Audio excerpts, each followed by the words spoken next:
Hello everybody. Hope everything is alright. Checking it out here. Looks good. Everybody, you are ready for the VHF UHF show. And here it is. Hey there. How are you guys? This is the Saturday edition of the VHF UHF show. Anything above 30 megahertz we are going to talk about. And I had a hell of a day, so if I look tired, it's totally normal. And I won't go into the details, but it started off early this morning, so things are a little hectic around here. So I've set up the Soft 66 RTL2 on VHF and I was actually hearing NOAA 19 weather satellite. So this is the first time I'm getting a satellite actually on the RTL SDR. So it's kind of cool. I'll give you my opinion of dabbling with an outdoor antenna in a cheap device like this. It's not what I expected. So anyways, hey everybody, hope you are going well. I've got radios open everywhere.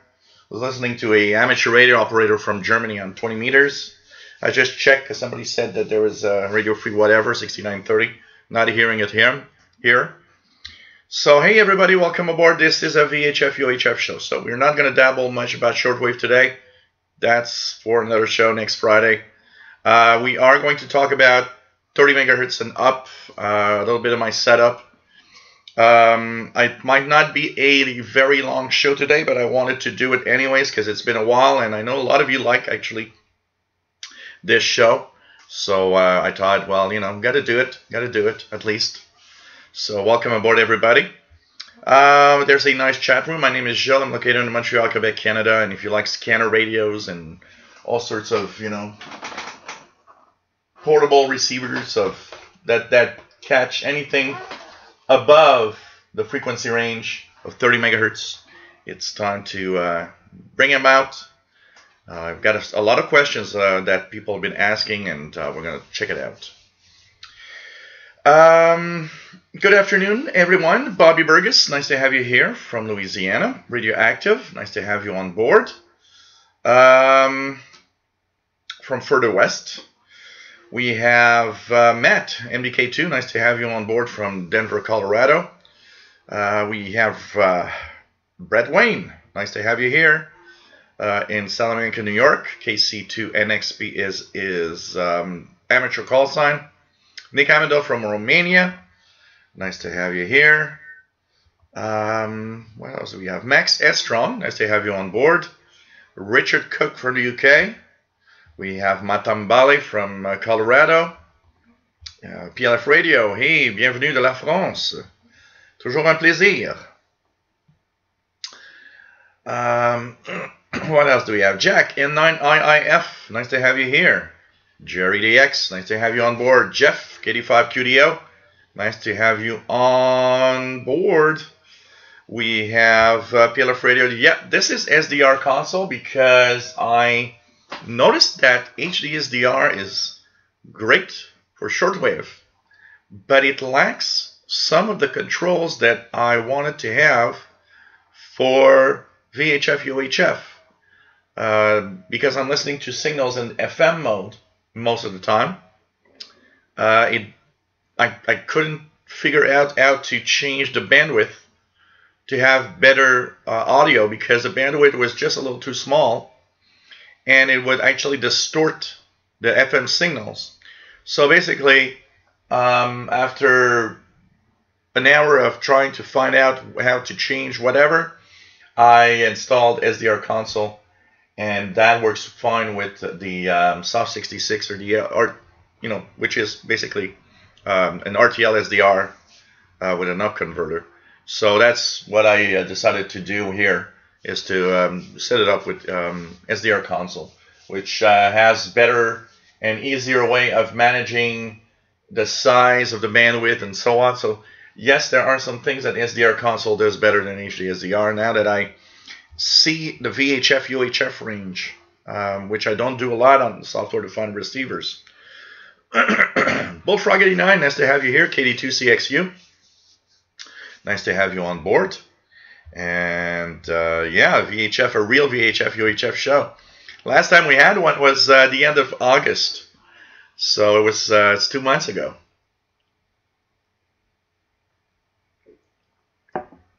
Cheers, everyone.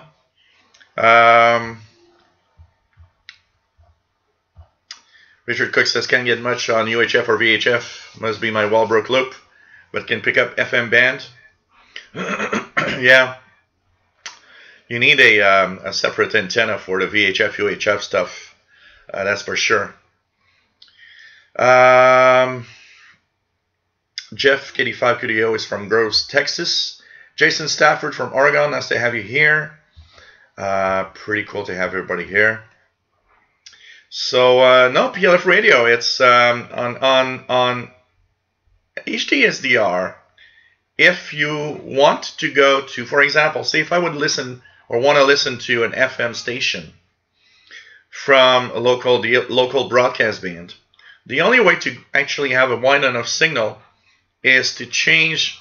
There's a bandwidth on the left side, a bandwidth button, and you got to change that and put it high, like at 96,000 kilobits per second, and it actually opens up enough width to listen to an FM signal like a station.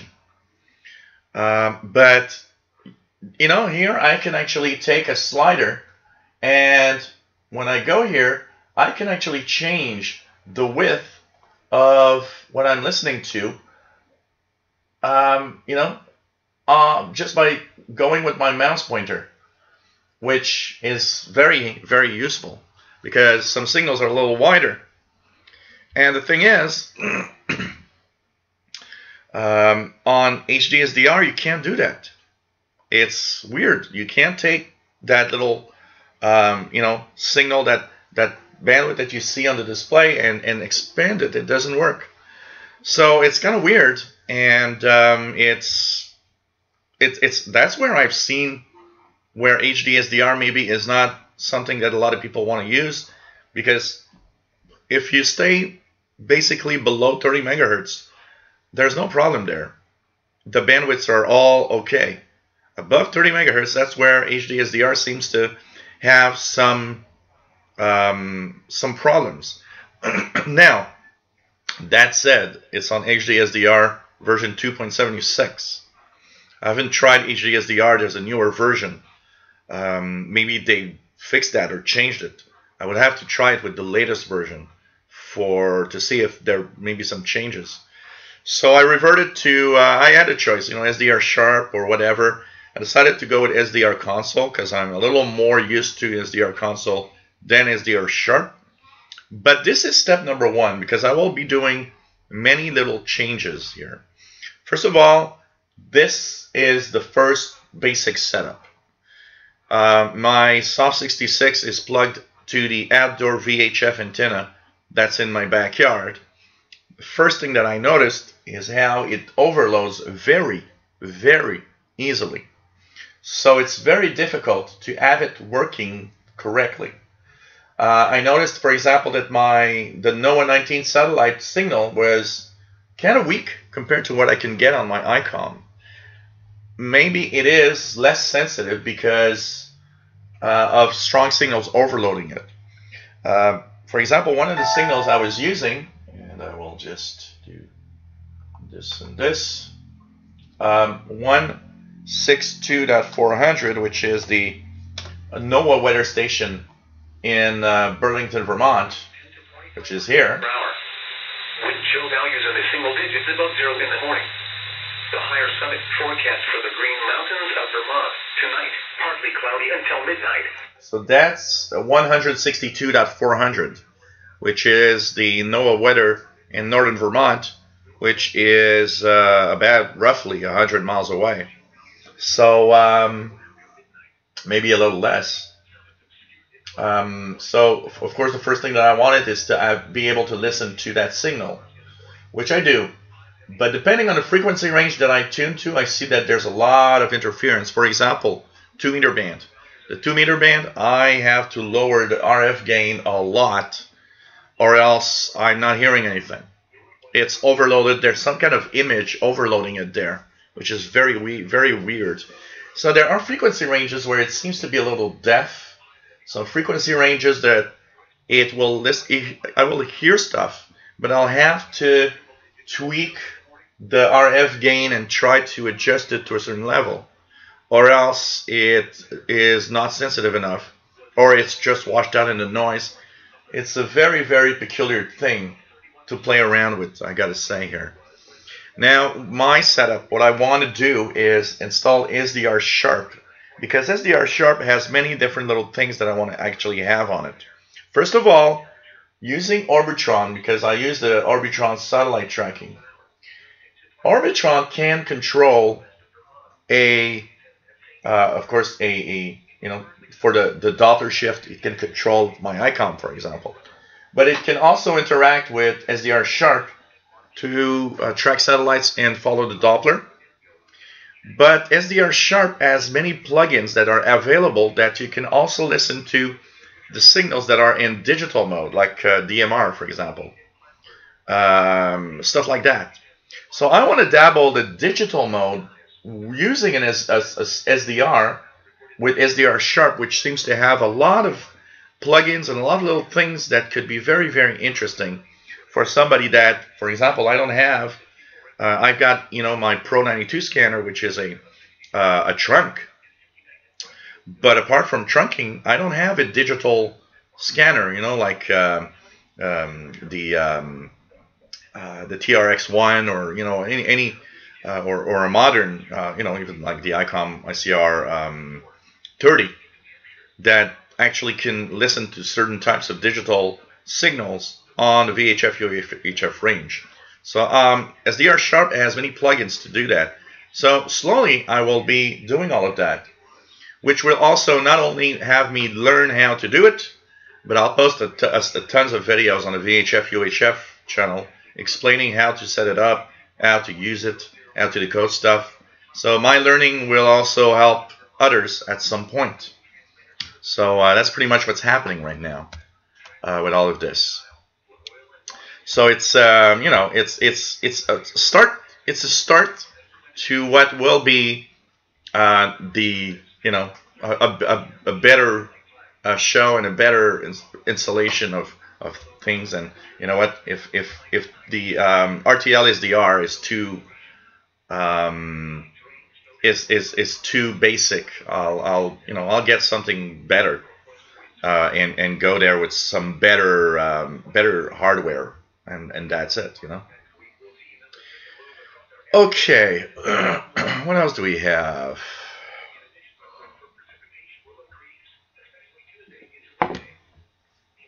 What else do we have? Bullfrog 89 found something called the Amateur Radio Newsline. It's a podcast, but it's broadcast on a lot of repeaters all over the place, not just online. Yes, that's been going for a while. I hear it. I don't hear it anymore now, but I remember when I was living at the other place before on 160 meters, I could hear it on 1860 kilohertz. They have a broadcast there of the Amateur Radio Newsline. Yeah, there's definitely something in my area that's really affecting my my RTL SDR. That's for sure. This is not a podcast. This is more of a video vlog. A podcast, you know, it's kind of a podcast. I mean, if you listen to the audio of it, it's kind of a podcast. It's pretty much, you know, a podcast is simply, you know, a regular thing, a regular news or program that's available on the internet. You could technically say this is a video podcast. But the difference is podcasts don't have to be live. Most podcasts are actually recorded This is a live show that technically turns into a podcast if you listen to the audio only and do other things. That would kind of turn it into a podcast technically.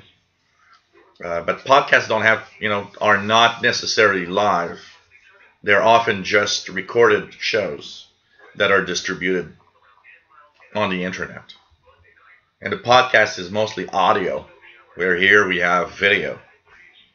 But kind of.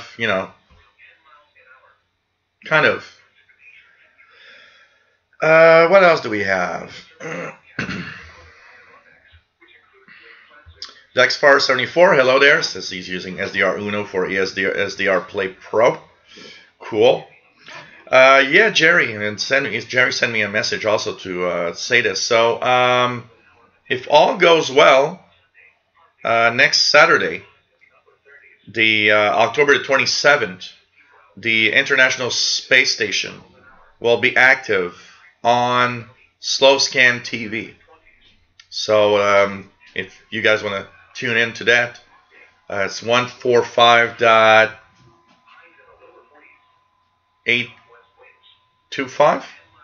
Wow, I forgot the frequency. Yeah, 145.825. So it's gonna be cool.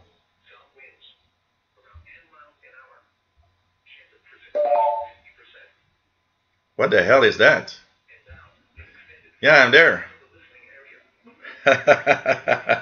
So some people did not see me. Someone did not see me. Hey, William Helms, nice to have you here. Pretty cool.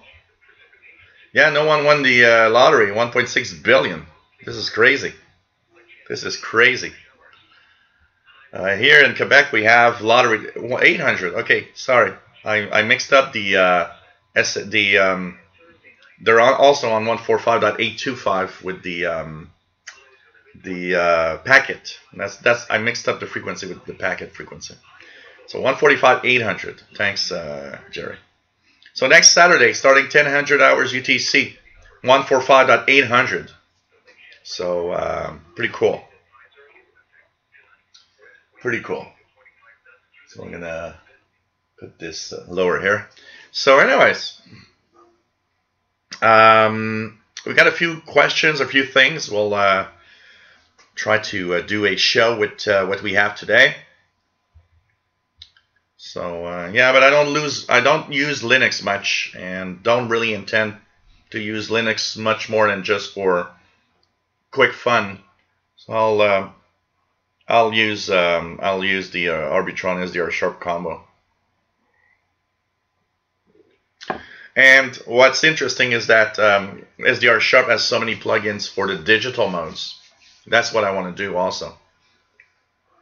Hey, Dan Walsh, nice to have you on board from New York City. Pretty cool. Much cooler today. Much cooler today. So, no, you know what? I've gone through many satellites since I had my setup early this afternoon, and not been successful with any of them, PLF radio. So we're not going to have satellites today, not until I sort out how to have it better or have some better setup. Because I've not been able to receive any amateur satellites today. I tried several that had good passes, that usually given a good signal. None of them was actually showing up here, and I think it's because my setup, my RTL SDR is like desensitized. It's kind of overloaded by some signal because I've got breakthrough signals everywhere. You know, here one of the biggest problems I have here where I live, is the fact that there is a very strong FM signals, very, very strong FM signals. So I think part of the problem might be that the FM stations are breaking through on the different places. Like, you know, the RTL SDR is very basic. Honestly, it's a $10 dongle, so you can't expect it to behave well. Especially now that I plugged in my outdoor antenna on it, really shows its limits and where it actually is kind of faulty at reception on VHF UHF, you know. So pretty cool. Hey Vianney Arsenault, bonjour. Not bad. So moose meat. Bon appétit. I don't like moose. It's for me, I find that it's too tasty. There's like the flavor is very, very pronounced. I've most of the wild animal meat I find a little too much. Hey, Sergio Nuello, nice to have you here. DX is to listen to your favorite station by receiving the broadcast or neighboring city, even if it's a broadcast in your city, and listen to it shortwave, even if it has 2 FM frequencies. Yeah. Hey, Sheldon, nice to have you here. So, yeah, first time on a VHF UHF. So today is going to be a really very, not very long show, but it's going to be, we're going to talk about that. Bobby Burgess says I can get something on FM voice satellites with the Telewhip and RTL SDR, but it is faint or weak. Yeah. I don't know in your vicinity, Bobby, if there's a lot of strong FM signals or strong repeaters or something, a lot of activity. Here, being in a big city, I tend to see that the RTL SDR is very, very limited due to the very high, very strong signals around me. So, yeah, it could be an AM or FM, but, instead of doing whatever AM or FM filter, I would honestly just buy something better. Get a better SDR for the VHF UHF range. Because let's face it, this is really the basic stuff. The RTL SDR is extremely basic. And it rapidly shows its... but, I've seen some people do amazing things with just an RTL SDR. But it depends, where you are, and it depends what you have around you in signals, honestly. So, Ruth Fisher, nice to have you here. And pretty cool. Thanks for being here. Nice to have everybody on board. Richard Cook says has a few data transmissions around 153 megahertz. Andy Coley, nice to have you here. One thing you can do is make a coax stub for the sign that is strong. The signal is strongest wavelength. Yeah, because I do get some stuff. But it depends on the frequency. So for example, here I get NOAA weather on 162.400. And that's across the border. But if I go on the 2-meter band, look at that big bump. There's a big bump. I don't know if you guys can see it in the water in the signal. Yeah, you guys can see it right here. There's a huge bump there. That is kind of a distorted signal coming from something. I don't know what. And here, if I want to listen, for example, on 2 meters, basically I'll have to lower my RF gain a lot, or else I'm not receiving anything.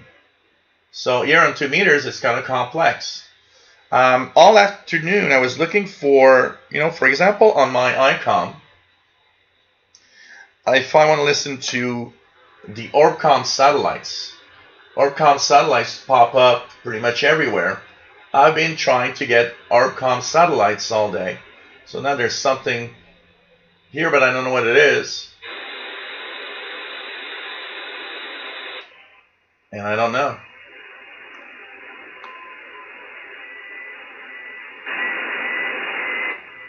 It's very weird what's happening. I've not heard one Orbcomm. I've heard one NOAA satellite, NOAA 19 on 137-100.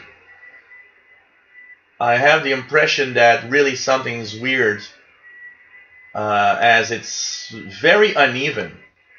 So as much as I hear really well, and say if I go to here, there's like something talking, which is probably a signal that's kind of a... Yeah, you see here on 137.45, I'm actually getting my local weather that's on 162.55, which is very weird. So there's an overloading here of the weather that I get. The hell? Why am I losing the capability to rate? 162.550. Actually, what I'm hearing is this. Partly cloudy. Winds west, 20 kilometers per hour. So obviously, the RTL SDR, is overloading with almost everything I have here. I have to lower the RF gain a lot in order to not have the overloading going on, which is weird. So, you know, it's very, very weird.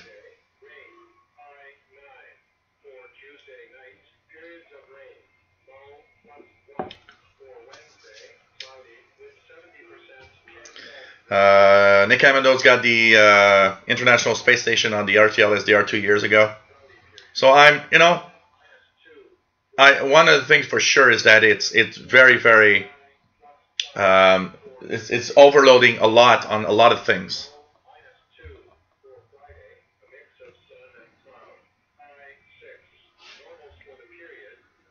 So, you know, they're pretty sensitive. I mean, the RTL SDR is obviously very sensitive. The problem is that it overloads too easily.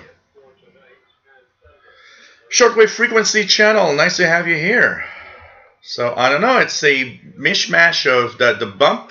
The LF radio is a mishmash of some kind of transmission. It's all kind of distorted. It's very, very weird. So it's overloading a lot, honestly. So I don't know. I'm going to check that out. Hey, Fastlow, nice to have you here. Yeah, some kind of overloaded harmonics or something. It's really, really, really... 145, Sheldon, it's, or I get it around 145 dot... so if I go on 145, 145 megahertz, let's check it out here. So now, for example, I barely see the bump, which was there earlier. It's very, very weird. You see the bump is almost imperceptible right now. This is so weird. But I'm getting an overload here of some signal. So for example, if I look at this,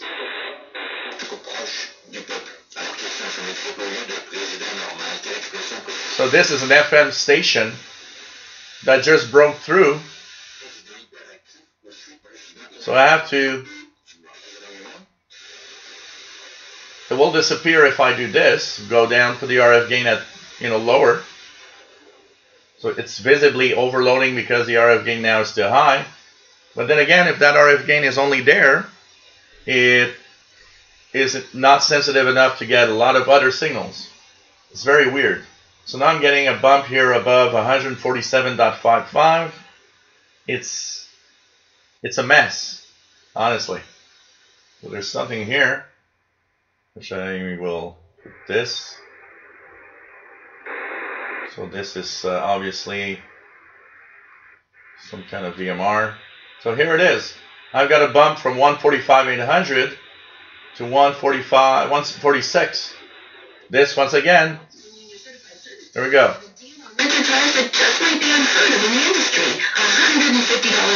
So this is obviously an FM station breakthrough, which means I would have to lower the gain a lot more, and even there it's still there.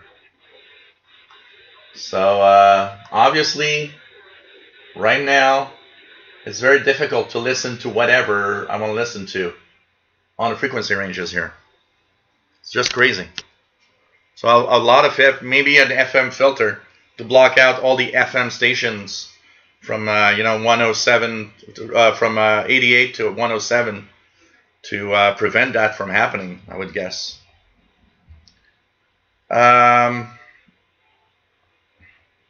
David Arden, nice to have you here. KJ4CMY, pretty cool.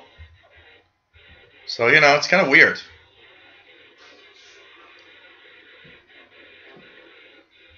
So we'll try to maybe get some kind of you know, blocking some kind of the FM signals, you know.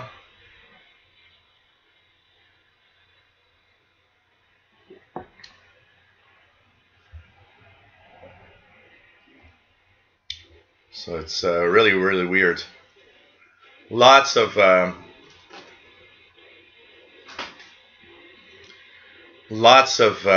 overloading, actually. Yeah, maybe that's what I would have to do. We can try that.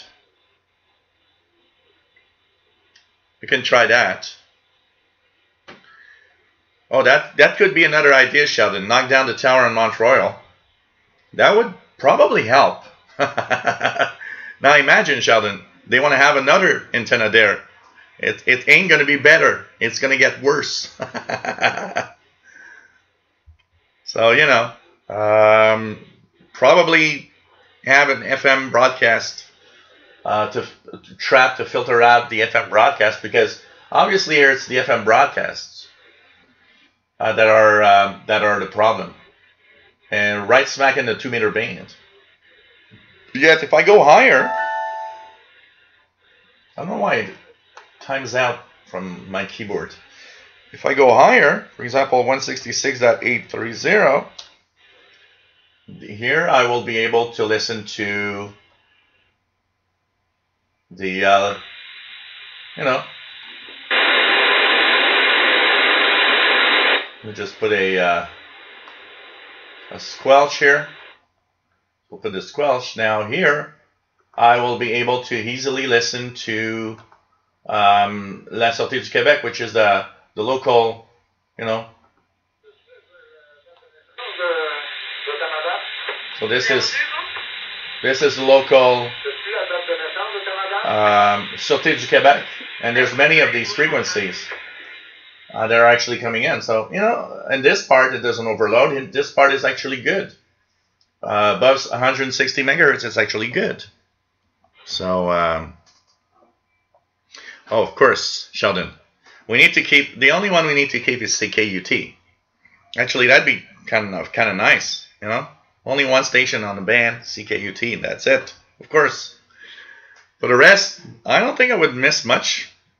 Also, I don't really listen to the FM station in Montreal, but you know, maybe I can check that out. eBay has a broadcast band filter for $36. Maybe I could check that out. So, you know. And by the way, if you guys want to listen to a Pirate 6930 kilohertz with some music, I think it's radio free whatever. 6930 kilohertz upper sideband. Pretty good signal into Montreal. It's S9. So radio free whatever, 6930 kilohertz upper sideband. So, you know, it's a question of so this is Sûreté du Québec. This is the provincial police. I hear a lot of them there. It works great. So, you know, but I don't know. I've not tried the airband. Let's try 119.9 in AM. So, yeah, there is, you could see here on 120 megahertz, there's a lot going on here. And you can see that it's not very sensitive. My RF gain is very high, and that is the let me just go down here and see if we can adjust that. But AM, so AM mode. Here I'm getting weird. Yeah, I definitely get some weird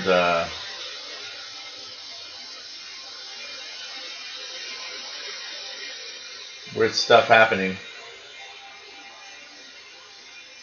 Doesn't seem to be very sensitive on the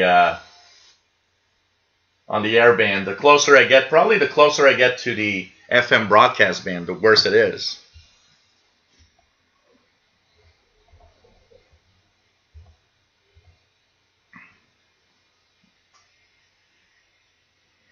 A handheld 10 hertz to 3 gigahertz frequency counter. Oh, cool.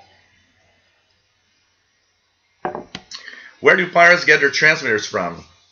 David, most of them are using just amateur transceivers. Oh. So that was a plane. So I do receive planes.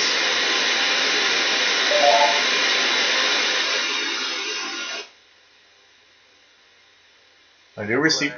24 right, exit Bravo 2 Pima 43 back. Let's just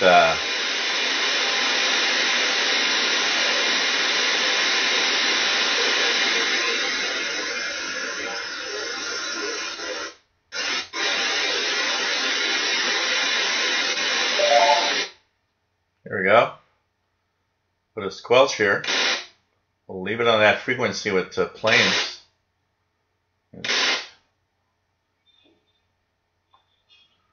And here we go. I'm actually beginning to like SDR console a little more, honestly. I've started to get the hang, a little more the hang of it by playing. And this one is version 3.03. It seems to be a little easier in some of the things that we use. So I never use USB extensions. It's always plugged in. It's the cable that I use from the SDR to the computer. Well, there is an extension, but it's very short, maybe 2 feet. It's a very short one because it's a soft 66. It doesn't plug directly. It's not like when I use the RTL SDR dongle directly, which I didn't find. I couldn't find it. I don't know what I did with it. I couldn't find it. It's close, somewhere close, but I didn't find it. So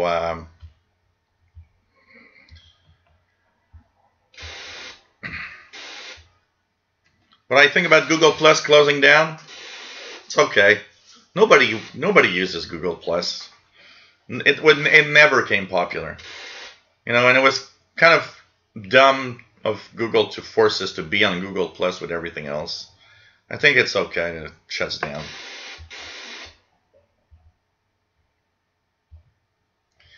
So, but there's maybe two feet. Yeah, well, the one I have, radioactive, is a very good quality one, and for the SDR, I've always used that one. Yeah, they updated HD SDR to version 2.8, I think.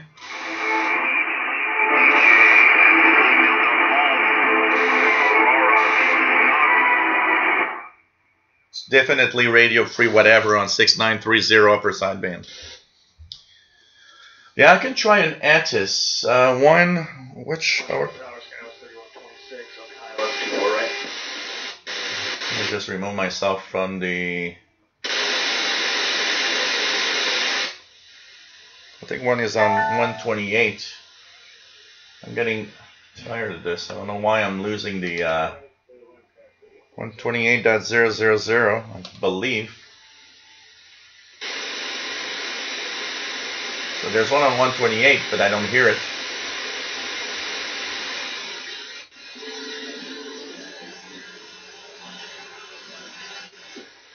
It's definitely deaf, because I should technically hear the ATIS on 128. The other one's on what, 130? It's definitely deaf around this frequency range. Compared, you know, the only things that we heard, for example, we heard the plane. We heard the plane on 119.9. On my ICOM, I will hear the plane and the tower. But the tower is not very strong because the airport is about, 35 kilometers away to the west of me. But I do hear the tower on my ICOM. Here we heard the plane, but we couldn't hear the tower. So, Actually, they're closing it down for two things. No one uses it. but also because it seems that for a couple of years, the third-party apps from Google Plus could see whatever we were doing and snoop on our data, and Google just said nothing about it. So that's kind of a slap in the face, you know.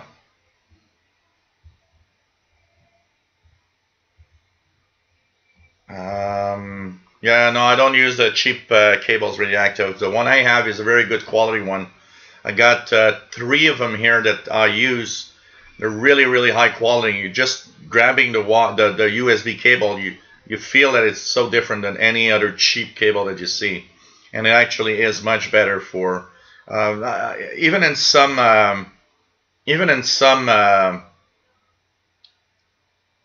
things that I had some problems with. Even I got an HP printer that would print out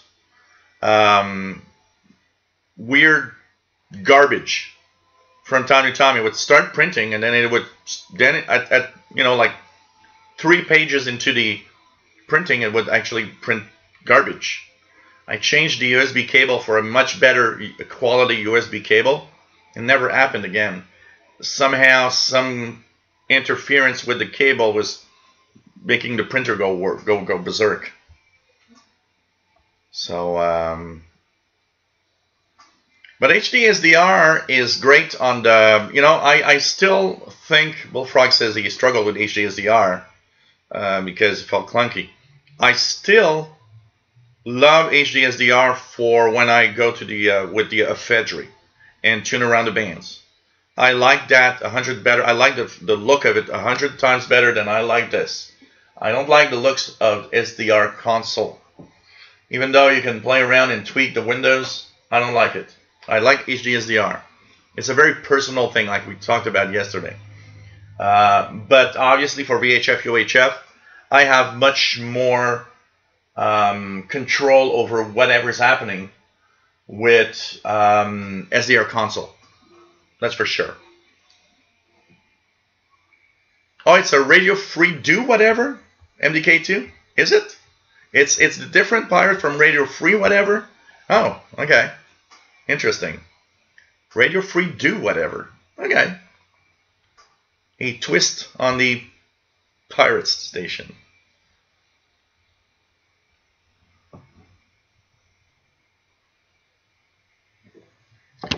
I tried GQRX with the ephedry, never been able to have it work, and it's supposed to be supported.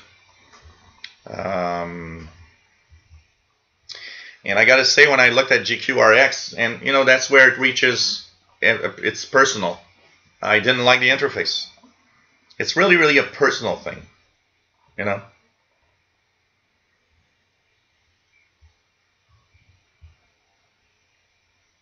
Yeah, but it's still broadcast, even though it's upwards, it's still broadcast. You know, I mean, the planes are, a plane that is 100 kilometers from the tower is pretty much flat on the ground for a wave, you know.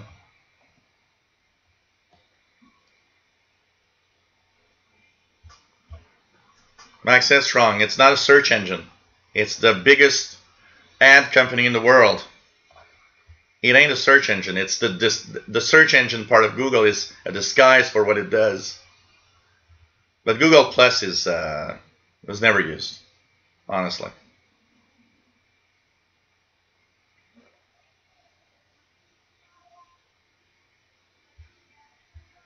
Oh, DJ Weed Dick instead of DJ Dickweed. Oh, that's nice. I like that, Matt. A parody of a pirate. That is kind of nice.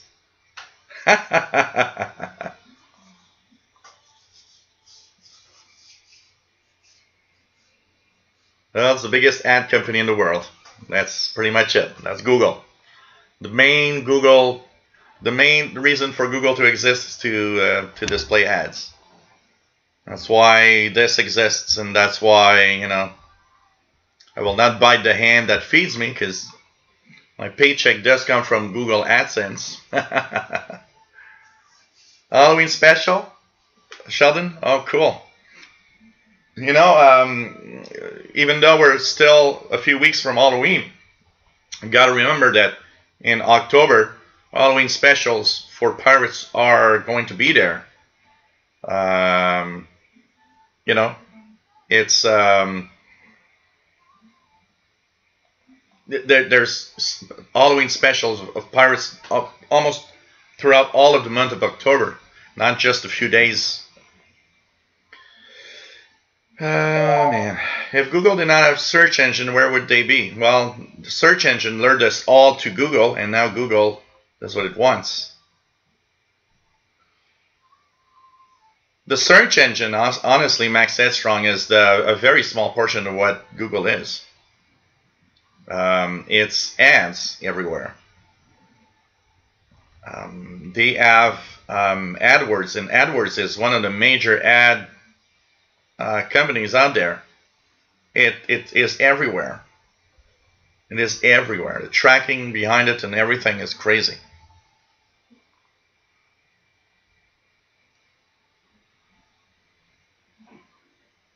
You know, honestly, I don't mind. I have no problem with that. Well, all I ask is that what is done in a good way. So, you know. Well, people use Google for a very simple reason. They've done one thing great. They actually have given us a search engine that is very, very localized in what we want. But it is an ad.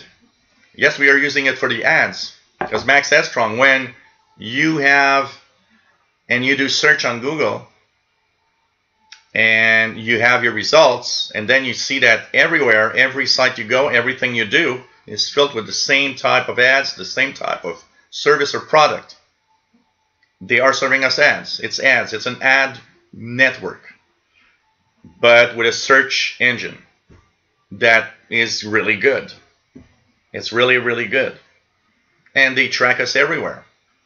So, for example, if you go on 6925,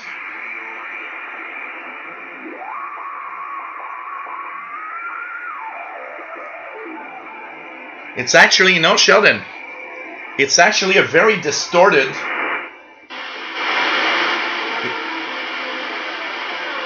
it's a very distorted AM signal on 6925. Very distorted. It does have that slow scan feel to it, but it's not. It's a very distorted AM signal. The guy's transmitter is not going well. So there's a very strong AM pirate on 6925 with very distorted audio.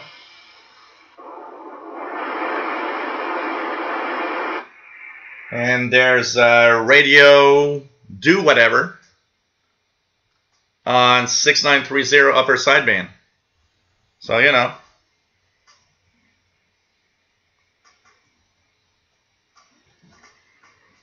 Well, the only one that doesn't track you technically and that says it doesn't track you and we have to believe it is DuckDuckGo. DuckDuckGo is the one that doesn't track you apparently. You know, personally, I don't care. You know, even if Google knows the color of my underwear, hey, I know that I'll be ordering the same color underwear next month.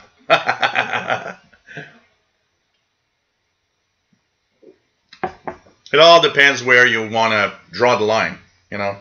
I do believe we are at a point where the internet is tracking us to a point where, okay, you're playing with fire. I do believe we should know more about what we are being tracked with. That is a major problem. And you know, it all comes back to one thing. I live my life thanks to ads. The reason why I'm here and the reason why I'm making a paycheck, there's ads. So, of course, I am biased because I don't use an ad blocker. I never did. I never will. But I will be very honest. Some of the websites I go to, when you look at the ads that are there, you totally understand why somebody will want to use an ad blocker. And I get it.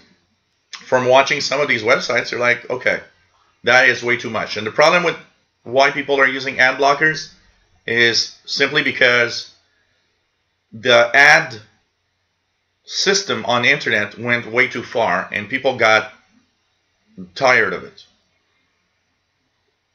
But the problem is, a lot of websites, including a lot of creators on YouTube, live because it's that. Because ads are giving me money.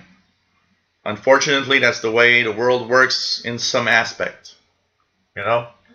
The only thing that I would do is, you know, I always tell everybody, if you use an ad blocker, it's fine. But put rules, you know, when you have a content creator, when you have a website that you truly love, you know, put it in that different zone where the ads will display through, you know, and at least the people you like are being paid for what they do.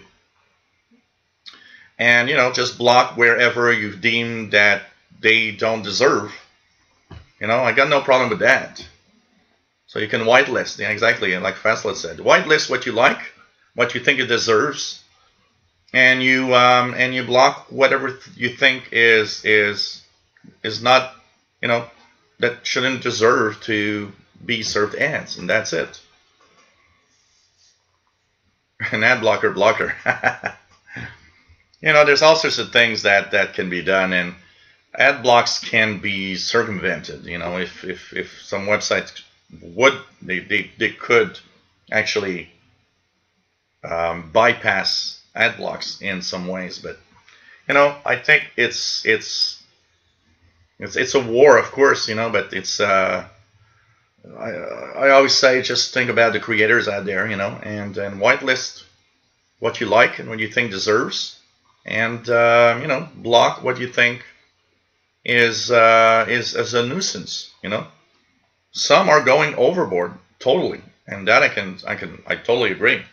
And I understand when I see a website that you know, the worst that you're going to do, two things that you do that will annoy me and will probably annoy everybody. A website that will display a pop-up window with something in it, that's a no-no. That's the most annoying crap you can have. Second, stop the darn autoplay videos. I don't want to have autoplay videos. Okay?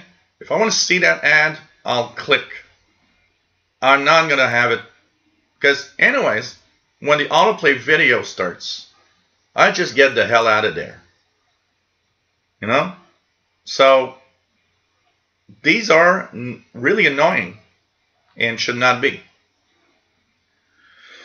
Anyways, enough about ad blocking and ads and stuff. We're here to talk about VHF UHF. We're already 53 minutes into the show. So, you know, Bullfrog89 says, recently moved to Albany, and Google Maps just asked if I wanted to update my home address. Yeah, they know everything, you know. They know everything. I mean, come on. I have, what is it? Google, what's the name of that app? It's Google survey or something like that.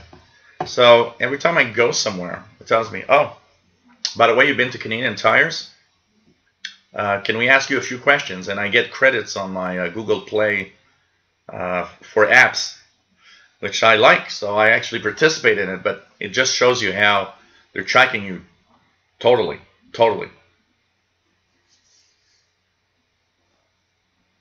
Well, Google hasn't reached the level yet of antitrust. Microsoft did, and they got hit hard by antitrust many years ago. Google isn't yet, because they already got investigated for antitrust in the United States, and it didn't go through. There was no, you know, they did get a huge fine in Europe, $5 billion fine for antitrust practices, but it's now actually backing, kind of really going bad for Europe because they're charging for everything. So, you know, Radio free whatever now is 6950 apparently.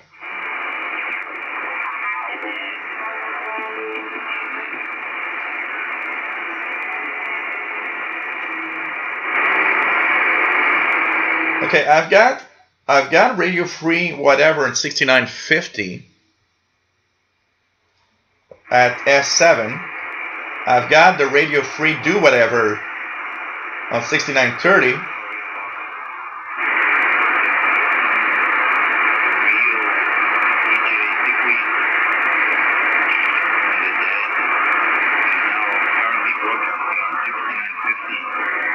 And the guy on 6930 is saying that radio free whatever is on 6950.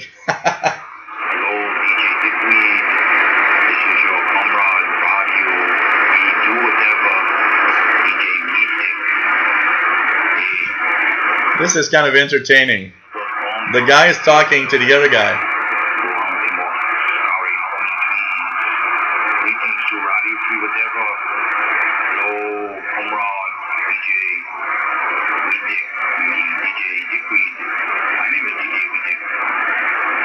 So DJ Dickweed and DJ Weed Dick. So the guy on 6930 is talking to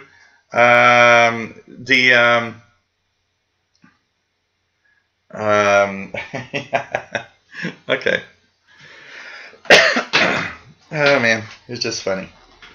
So anyways, lots of activity right now.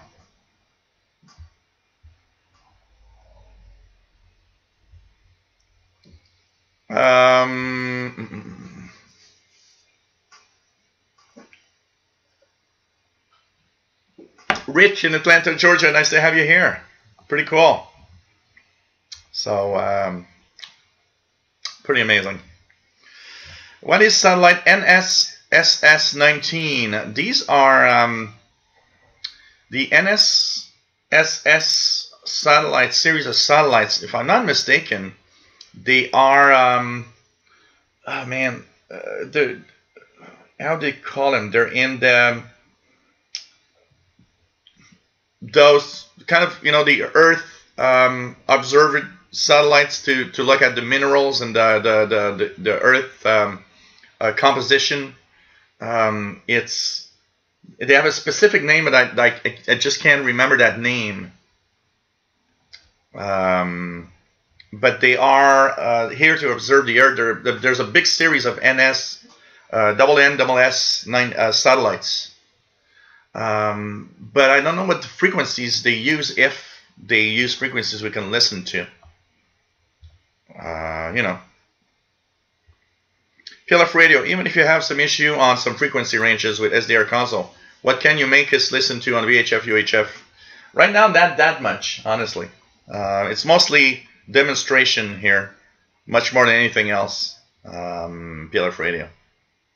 Especially, guys, you got to be careful also, because there's one thing here. Technically, I'm not supposed to have you guys hear private communications that are on the, you know, these frequency ranges are not like broadcasts. They're two-way communications. So there's also some legal aspect you got to be careful here with whatever I'm going to make you listen to. So, you know. Hey, Bill Mead, nice to have you here. Yeah, sometimes they do that. It's like the other day they were telling me, what do you think about that store? Well, I was in front of it, but I didn't get in the store.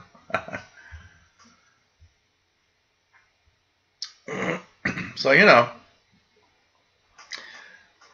What else do we have? So, I don't know. Let's check out the 70 centimeter. I got a few questions, by the way, that people have sent me for today's show. Let's check out here what's on the 440. That's the 70 centimeter. 70 centimeter. I don't know what that is. Let's put it in FM mode. So there's some kind of carrier. Here again, I got some breakthrough on 445, 444 megahertz. Crazy. 448 was here. A lot of carriers, a lot of little whistles on the frequency ranges here. Kind of interesting. Nothing much on the 70 centimeter band that I'm listening to of any amateur signals. Look at that. Here I've got like tons of whatever, radio free whatever. Let's try something. I'm going to try.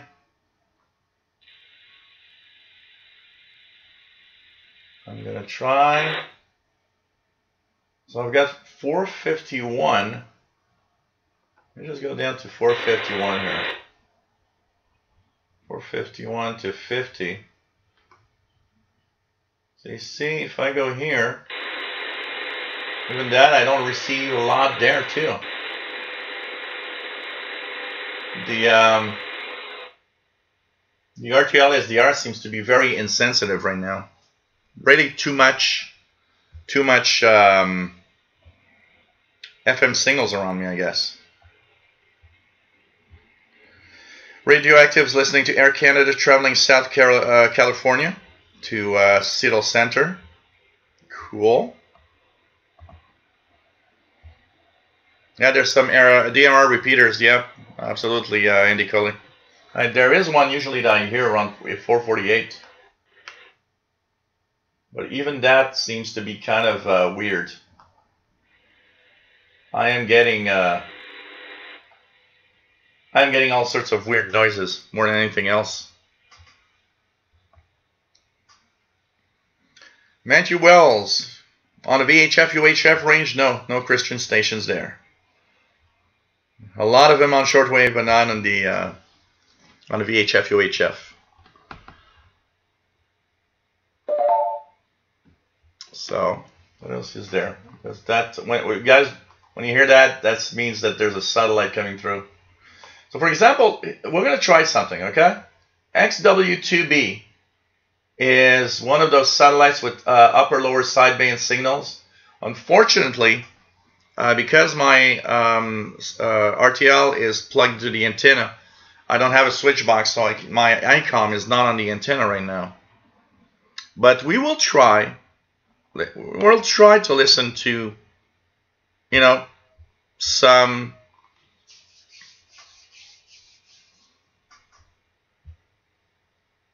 communications from the USB downlink of XW2B. We'll try that. Well, the ICOM is definitely a million times better. I mean, I always say it, the ICOM ICRD500 is the best VHF UHF receiver I have ever used. There's no doubt about it. And, you know, it doesn't overload on anything. So it's pretty amazing for that. Anything you guys been listening to? Hey, I've got some questions for you guys.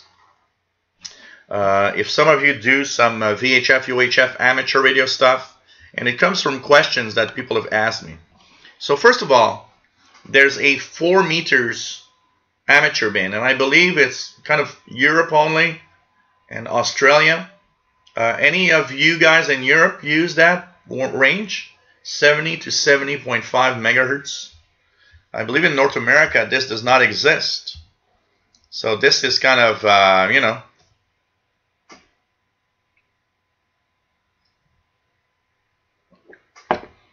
the portable ICOM, the R20 is not bad, but definitely far from my 8500. I would say it's in the middle between the RTL SDR and the 8500. To give you an idea, this is the R20 overloads easily. I never put it on the outdoor antenna for that reason. I will turn it on and see if we can tune into one of those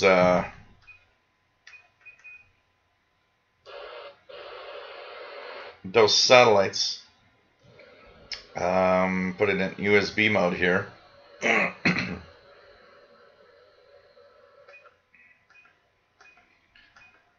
Well, with the telescopic, maybe I can hear some of them. We'll try it out. I have a lot of local interference also on 145. I can see it here on the R20. But the 8500, yeah, 1500 for a used R8500 is too much. I would not pay that much for it. Even if it's, yeah, I know there's no 4-meter band, but I'm wondering if in the, you know, in Europe, some are using it. No live things, nice to have you here. Yes, here in the UK, 4-meter band, converted X-Taxi radios, Philips. Yeah, because one of the things I was talking is oh really, the United States will have it starting in March. There's a new FCC allocation for the United States, 70 to 70.5 megahertz. Andy Coley? Because I was reading on the 4-meter band the other day, and I was seeing that because no commercial radio almost exists for the use of 70 megahertz. Most of the people, the amateurs using it, are converting different radios, different transceivers into the 70 megahertz frequency range for that. It's kind of interesting. Atambali said there's a nice wiki article on 4 meters. 200 for a DX394, I would not pay that. I would not pay that. Come on. 200 bucks for a DX394 is too much. I would pay, I don't know, 75 bucks. If it works well and it's nice condition, I'd not pay 200 bucks for a DX394. Come on. That is nuts. The worst part is when it was on liquidation at Radio Shack. I think it cost, if I'm not mistaken, the last price I saw on the DX394 when it was being removed from Radio Shack, I think it was 129 brand new. So imagine, a lot of people paid 129 brand new probably. So it's crazy. Matambale says FCC already rejected a petition to grant US hams 70 megahertz allocation.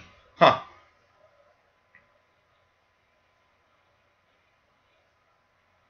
Yeah, that wouldn't be surprised. And FRG7, a Yaesu FRG7, if I'd see one at 150, 200, actually I might be tempted. I wouldn't say no to paying maybe 200.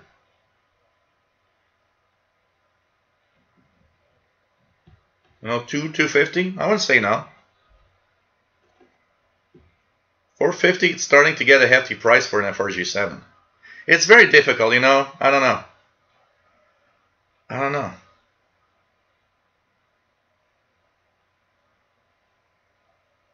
One of the biggest problems is some guys look at the prices on eBay and they start thinking that because you can sell, because some guy on eBay has an FRG7 for 500 or 600 bucks, he can sell it at the same price. But 450? No. No. I will not pay 450 for a FRG7. I might go to 200 for an FRG7. If I had the money, I might go to 200 for the FRG7 if it works well. Yeah. 450? No. Come on. Not for these old radios. Well, you know, that's it. It also depends what you want to do, you know.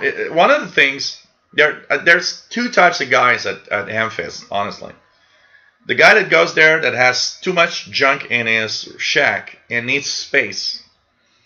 That guy typically will sell you the radios and the stuff at a more decent price. Because he doesn't want to go back home with it. So he'll, you know, yeah, okay, I'll leave it at that. It's okay, you know.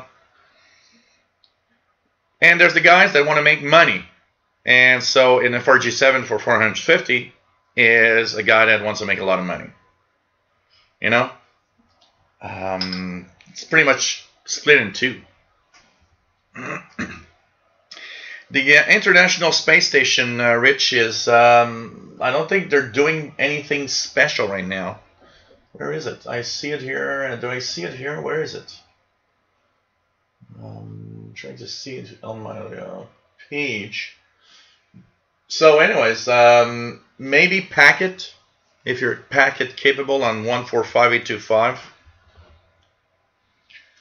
6778.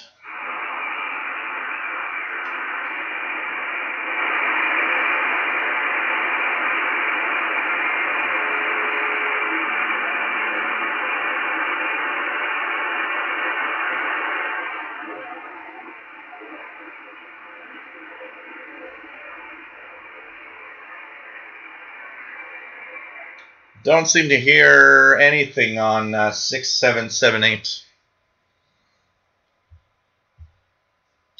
Sheldon here. Hearing something? Got nothing here. So let's try XW2B and see if I can hear.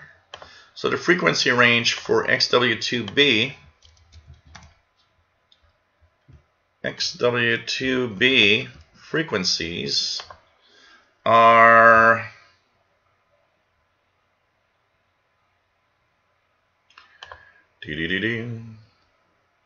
so the downlink is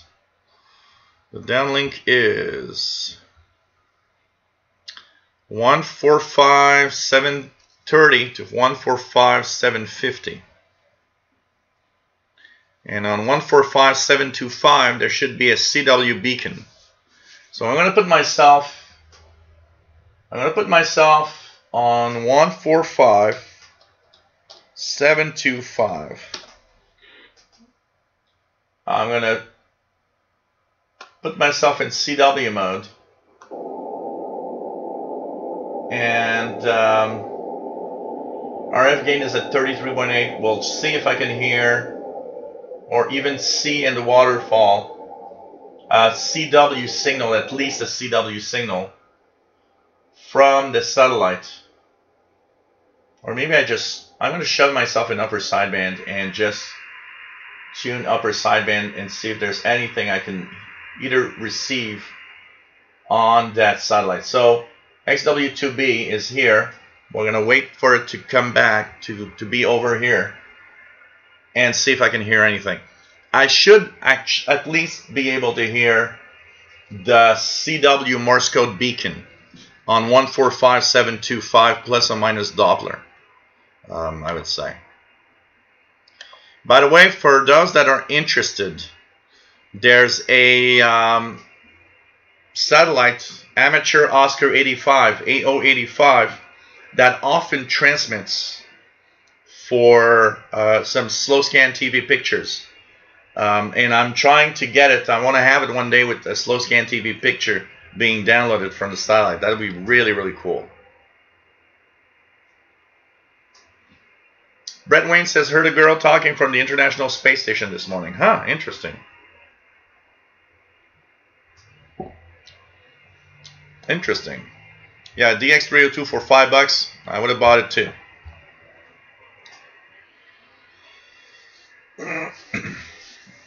Yeah, in your location, you're west of me, so on your location, it's going to be, there's a next pass after. That one is west.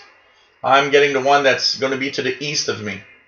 It's right now in the Atlantic Ocean, I'd say pretty much straight above Venezuela, but like in the Atlantic Ocean, like 1,000 miles to the north of Venezuela or something like that. Richard Cook's got a weak carrier on 6778. Yep, a whole pass later, absolutely. Absolutely. And even the other one after that is going to be probably even better for you, I would say. Hey, Charles Williams, nice to have you here from San Diego. I listen to East Communications on the PL 660 occasionally, but I often can't understand much of what they're saying. So, you mean amateur? You mean aeronautical? There's a you know, there's an old language all around that sometimes, you know, there's a whole language for different aspects of communication that you kind of got to get used to. That reminds me of a long time ago when I was still decoding signals with a Commodore 64. There was a Monitoring Time article that was explaining how to decode the weather broadcasts and the weather charts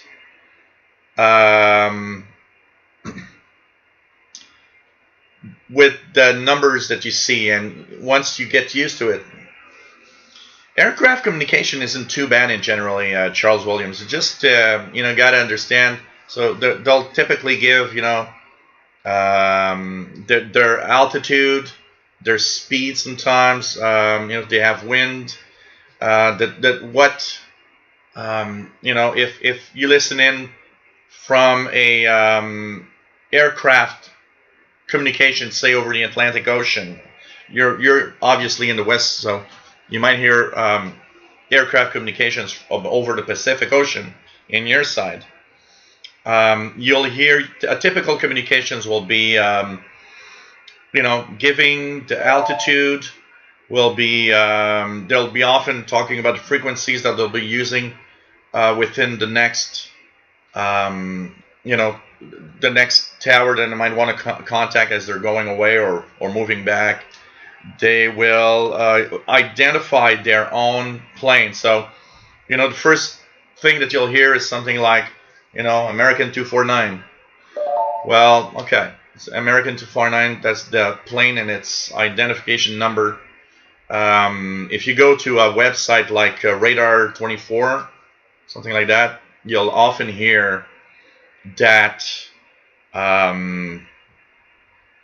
you'll see where it is. You'll see where it is on a map if you want. Flight Radar 24 is the website. Then, you know, they'll say, well, you know, they'll give their location in latitude, longitude very often. So they'll say, you know, 2465 north, 3545 west, or whatever, you know. They'll have the coordinates for east, west, north, south. Then they'll have also sometimes, so frequencies. They'll often talk about frequencies. They'll often talk about, you know, their heading, whatever direction they're heading. So, you know, heading 45 degrees. So they're heading 45 degrees. That's, you know, pretty much northeast, and so on. It's not difficult to eventually get a hang of what they're saying. You just have to understand a little bit more of the way they say it and what actually each numbers and each thing that they will say means at some point. I'm getting not too bad actually on understanding what actually they're saying on these flights, because often it will be, you know, headings, speeds, you know, height. So they'll say, well, you know, 24,000. Well, they're 24,000 feet. So they say 15,000, 15,000 feet, and so on. You know, if you hear the word knots, well, that's speed. They're, you know, going 300 knots, and so on. You know, yeah. Sometimes there's fuel on board. There's these little details that you can have. Absolutely, like Radioactive says. It's you know, if you hear anything that says, you know, numbers north and other numbers west, well, that's their position. So they'll say 2455 36 north. So that's the complete, you know, latitude. And then they'll say 7546 36 west. Well, that's the longitude. So that you can check it out on, you could go to Google Maps and enter that, and it's actually going to pinpoint a specific location. You know that the plane is there. It's going to actually tell you okay, this is where it reported its last location. That's where the plane is. If you hear the word knots, of course, that's the speed, 300 knots. Heading, 290. If it says heading 290, well, he's heading a little bit north of west. West is 270. You got to know your coordinates. That helps a lot. Knowing that 0 is north, 180 is south, 90 is east, 270 is west.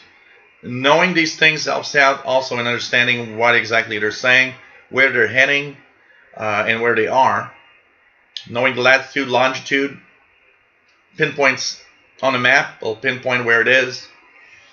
And then you'll have 2-4000, or sometimes they'll say 2-4000 descending to 2-1000. Now that means they're 24,000 feet. They're going down to 21,000 feet, pretty much. So all of these little things that you got to know. Knots is not a boat term necessarily. It's a speed term, and it's used in planes also. Richard.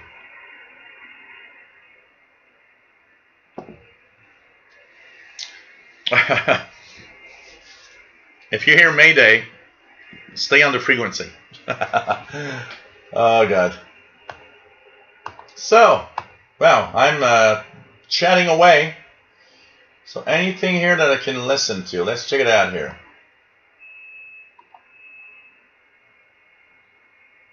So 725.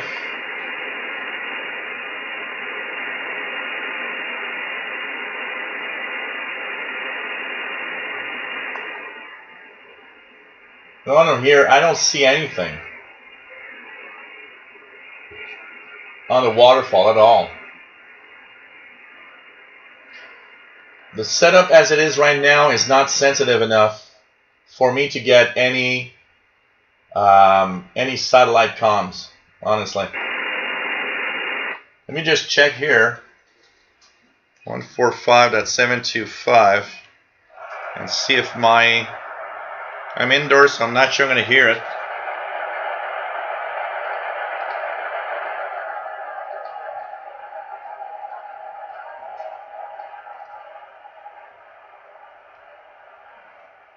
It's probably too noisy indoors with the computers running. So I'm not on this on the ICOM. I would have heard the beacon. I would have heard if there's amateur radar operators talking. I would have heard them in upper sideband.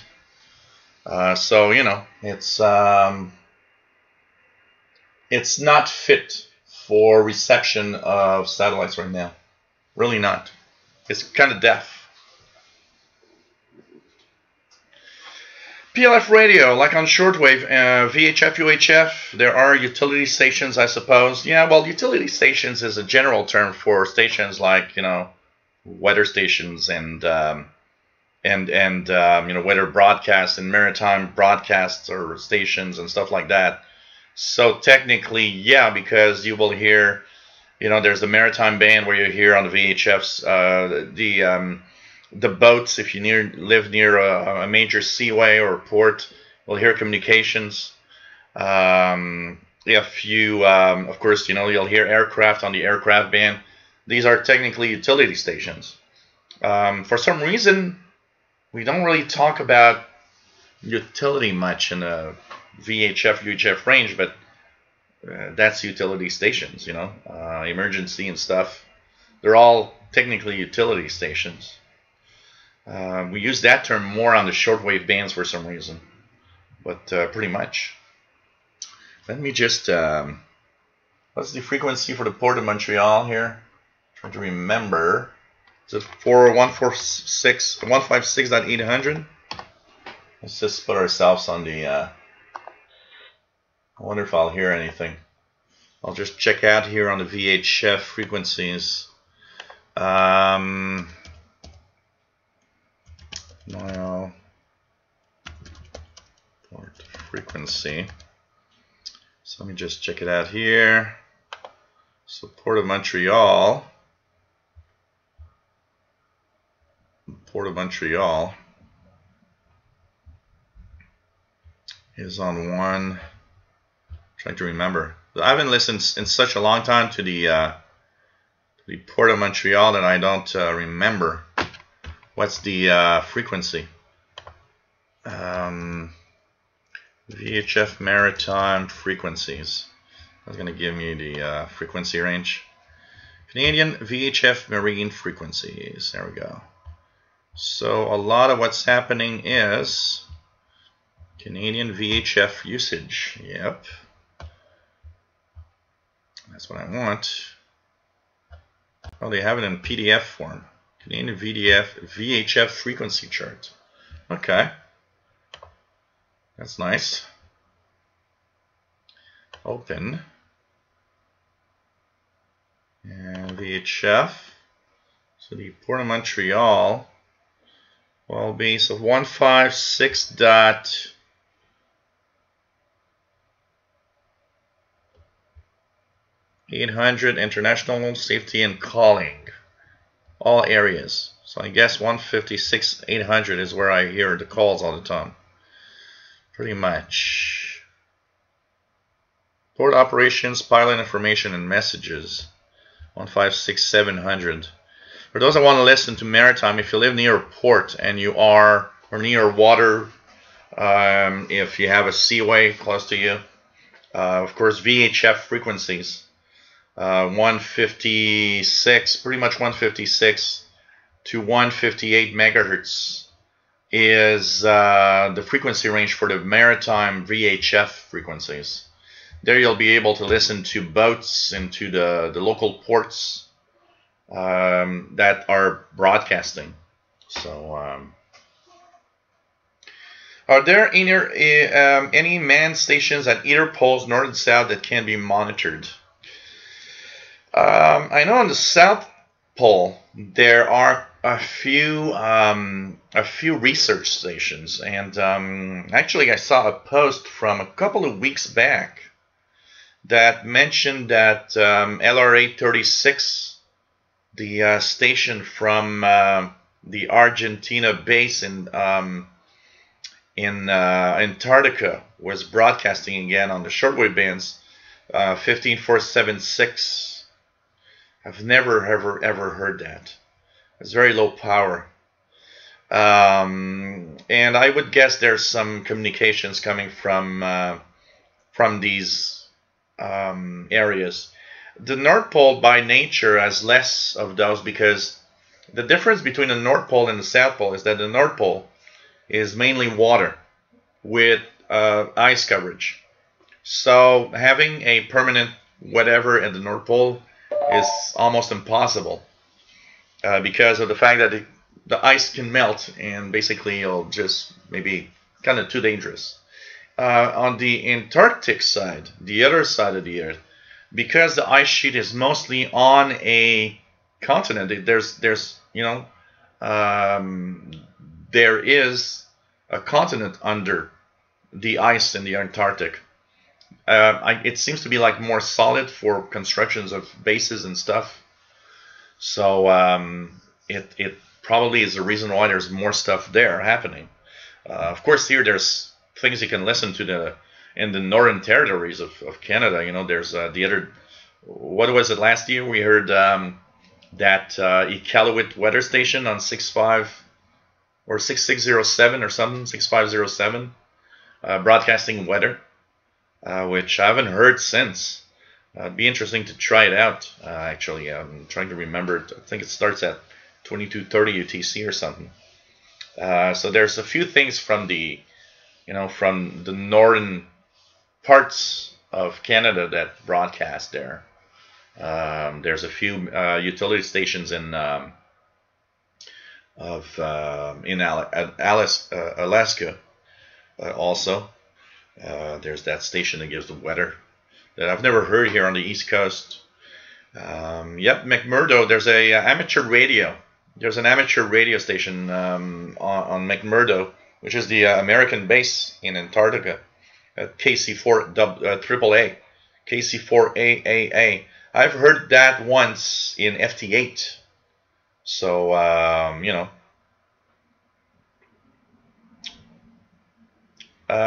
Nick Gears, nice to have you here. Pretty nice to see everybody on board.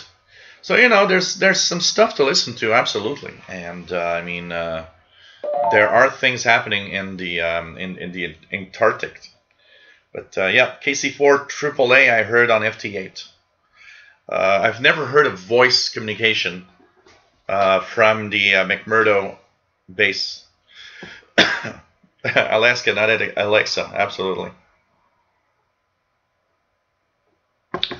But one of the catch is that the LRA 36 station 15476, which I believe I heard a couple of weeks back was reactivated or soon to be reactivated. But that's a really tough catch. I've never got that here. My noise level is maybe too high to actually hear anything of that range. So hey, we're an hour 30 minutes into the show. Hope you're enjoying the show, even though we're not listening too much here. Let's divert a little bit and see if our pirate stations are still there.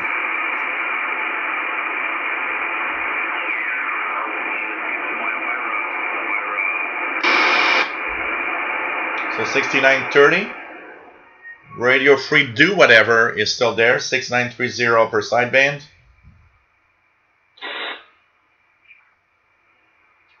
And Radio Free Whatever is on 6950. So Radio Free Whatever is 6950. So, you know, still there. And what else do we have?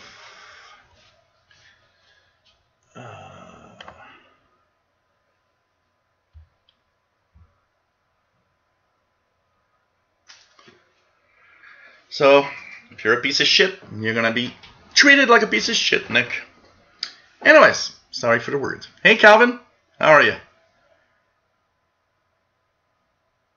Take care, PLF Radio. It's nice to have you here. I vaguely remember somebody taking phone calls in a fire station, Max Strong. Absolutely. I vaguely remember Pirate Station getting a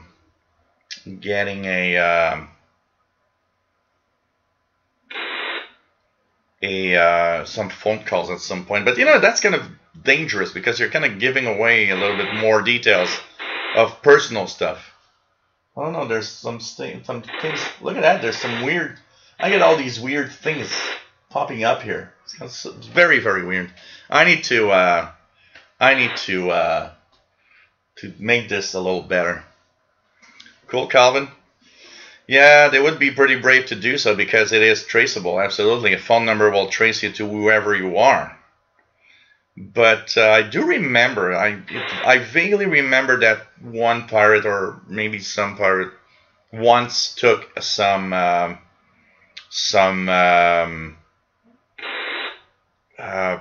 phone calls at one point. Charles Williams says, I picked up a Maritime conversation, 156-900, talking about fish, bass, and halibut. Yeah, absolutely. You know, there's a lot happening there, Charles, because if you live near a seaway, on that frequency range, there's a lot of boats. And sometimes you'll find, you know, two-way communications between boats that are, you know, out at sea or you know. Here I live next to Port Montreal, which is one of the biggest in North America. And there's quite a lot of activity.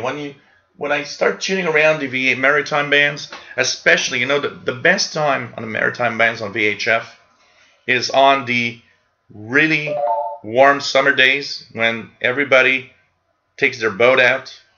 There's tons of action because you'll have boats that they ran out of gas, they ran ashore somewhere, drunk people that, you know, drunk idiots that took out their boat and now they're like, you know, stuck somewhere.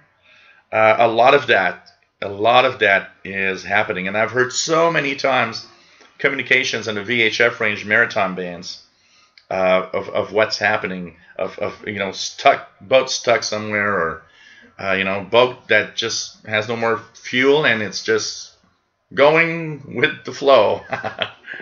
So that's pretty nice. It's fun to listen to. Shitty Pyro 90, nice to have you here. Pretty cool. David in Barcelona, nice to have you on board as usual. So you know, it's kind of cool to check out what we can listen for sure. Noah 19, is it over me? Just check it out. Yeah, Noah 19 is just there to the west. Talking of a boat, I'm hearing a boat right now.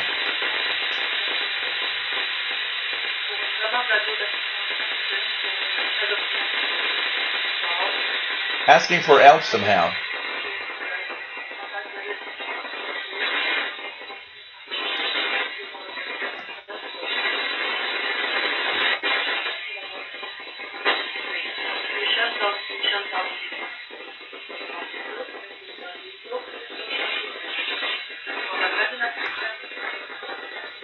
Well, this is maritime broadcast of some sort.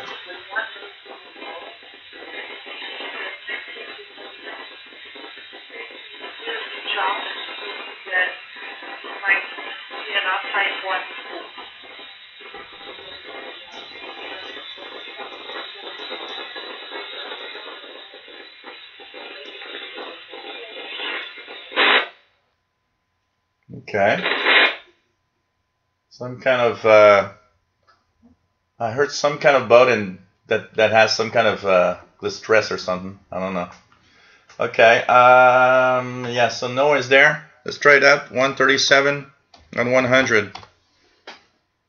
Do I hear it? I don't see it. Let me lower this a little bit. 39 and 29. Yeah, I don't. You see, it's insensitive because I should hear Noah 19. It shows up very, very small there in the. Let me just put myself in upper sideband to get more sensitive.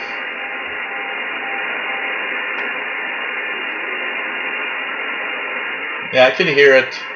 If I put myself in upper sideband, I can hear that the signal's there. It's not very strong. And I hear the Doppler shift. I can hear 137. It's there, you know? That. So it's getting a little stronger right now. So I am getting Noah 19 as it's passing by, but very weakly. If I'm on the FM mode and remove the squelch,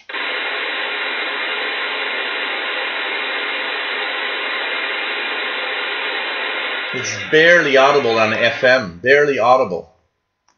Barely audible on the FM. But I hear it in upper sideband, which makes it more sensitive. So,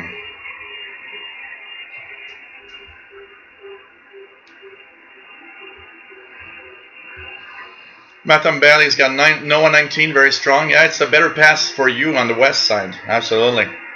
Absolutely.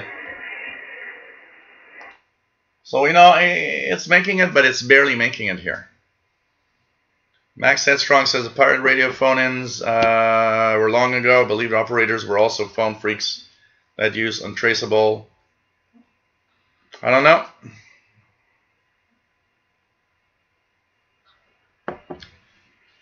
Radioactive says early in the mornings I have been able to listen to a maritime mobile ham station at 40 meters, about 7163. Lower sideband talking about two other AMs as they head south in the Pacific. That's cool. There's a group here well, not just here. There's a group of French language hams from France and Quebec and Saint-Pierre-et-Miquelon that are maritime buffs. And around 14, 121, 122 in the 20-meter band, almost every afternoon you hear their communications. And very often there are some in our boats that are in the Caribbean, and you hear them communicating. It's kind of cool, actually. You know, thinking that you're listening into a ham on a boat. in the Caribbean or in the middle of somewhere in the ocean. It is pretty amazing when you think about it. Hey guys, I will annoy you only once today with this, but if you enjoy the shows that I do, why not think about a little donation? It helps me out. And of course, it is something very good for me to pay for the equipment and all sorts of stuff. I was looking today at how I am soon to need a few little parts of equipment to make things a little better and improve upon the setup. So if you guys enjoy what I do, don't forget you can actually help out with a donation here. PayPal.me/shortwave or the Yahoo email that you see right here. And there's a Patreon.com/radio and computers where you can actually join 11 patrons that are already giving me a little something every month. So if you enjoy what I do, please think about it. It's always cool to have all of you on board. And, you know, take a lot of time in creating and doing these shows. Hopefully you enjoy them and have a lot of fun. And thanks for those that have donated. And like always, I'm going to try to reach the people that never donated, you know, until now, and that could spare a little bit of money and help out in the general scheme of things. Of course, you can donate equipment. Some people sometimes say, hey, I want to donate an antenna, a radio. Absolutely. It works. No problem there. And thanks for those that have donated. It's always much appreciated. And thanks again, everybody. Okay, we're back to our normal programming after that little moment. So, hey, Radioactive, take care, 73. And hope you enjoy. Yeah, and pay the internet bill. Absolutely, the internet bill. It is a.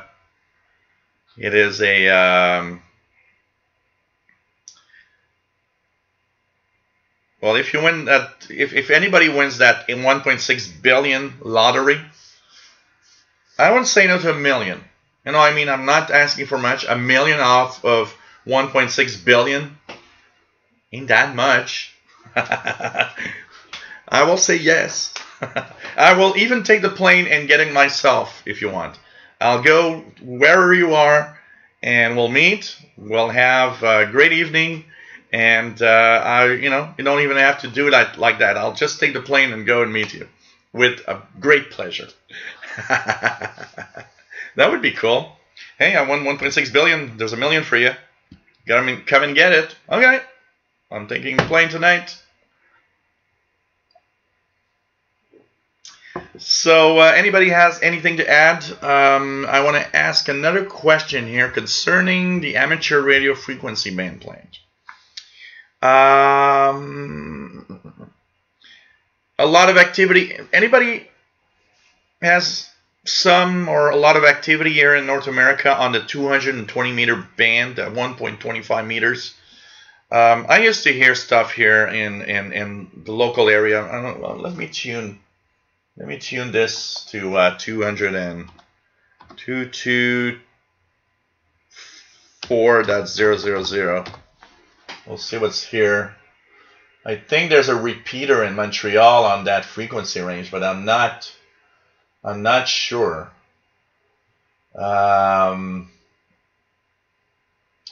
I remember there was a repeater in Montreal on 220 megahertz. Is there a lot of activity in North America in general in that range? Here it says that Canada has 219 to 220, and US and Canada share 222 to 225.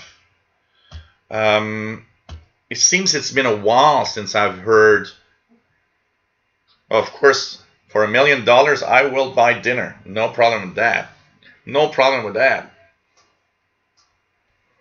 Bullfrog wants to drive up. No problem. I'm paying lunch. Oh, God. Oh, man. William Hell says, I would do that. Hey, Bobby's now all cleaned up. Helton Byington says, hey, have to bring the beer. Canadian. I will. without any problems. Just say what you want. I'll bring some of my Unibro and some. I know there's regulations, so I don't know exactly what I can bring, but I'll work it out. We'll bring beer, absolutely. We'll bring Canadian beer, but there's some stuff that's good also.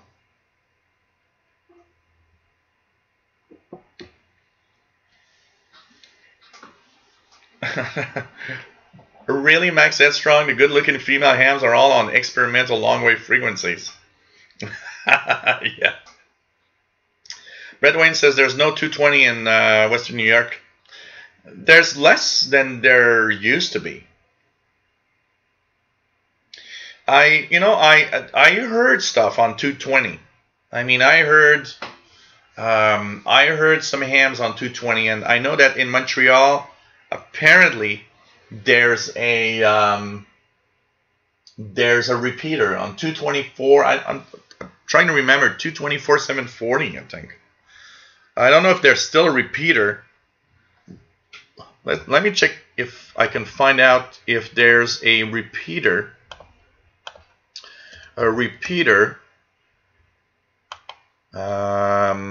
Montreal area ham repeaters 220 megahertz. Okay. Repeaterbook.com apparently was saying that there's repeaters. I never knew that website. Hey, you guys, look at that. Repeaterbook.com. Okay, 220. 224.900 from École Polytechnique VE2RHH. And it says that it's in operation. So, 224.900 is apparently repeater frequency. Oops. Let's just put myself in FM.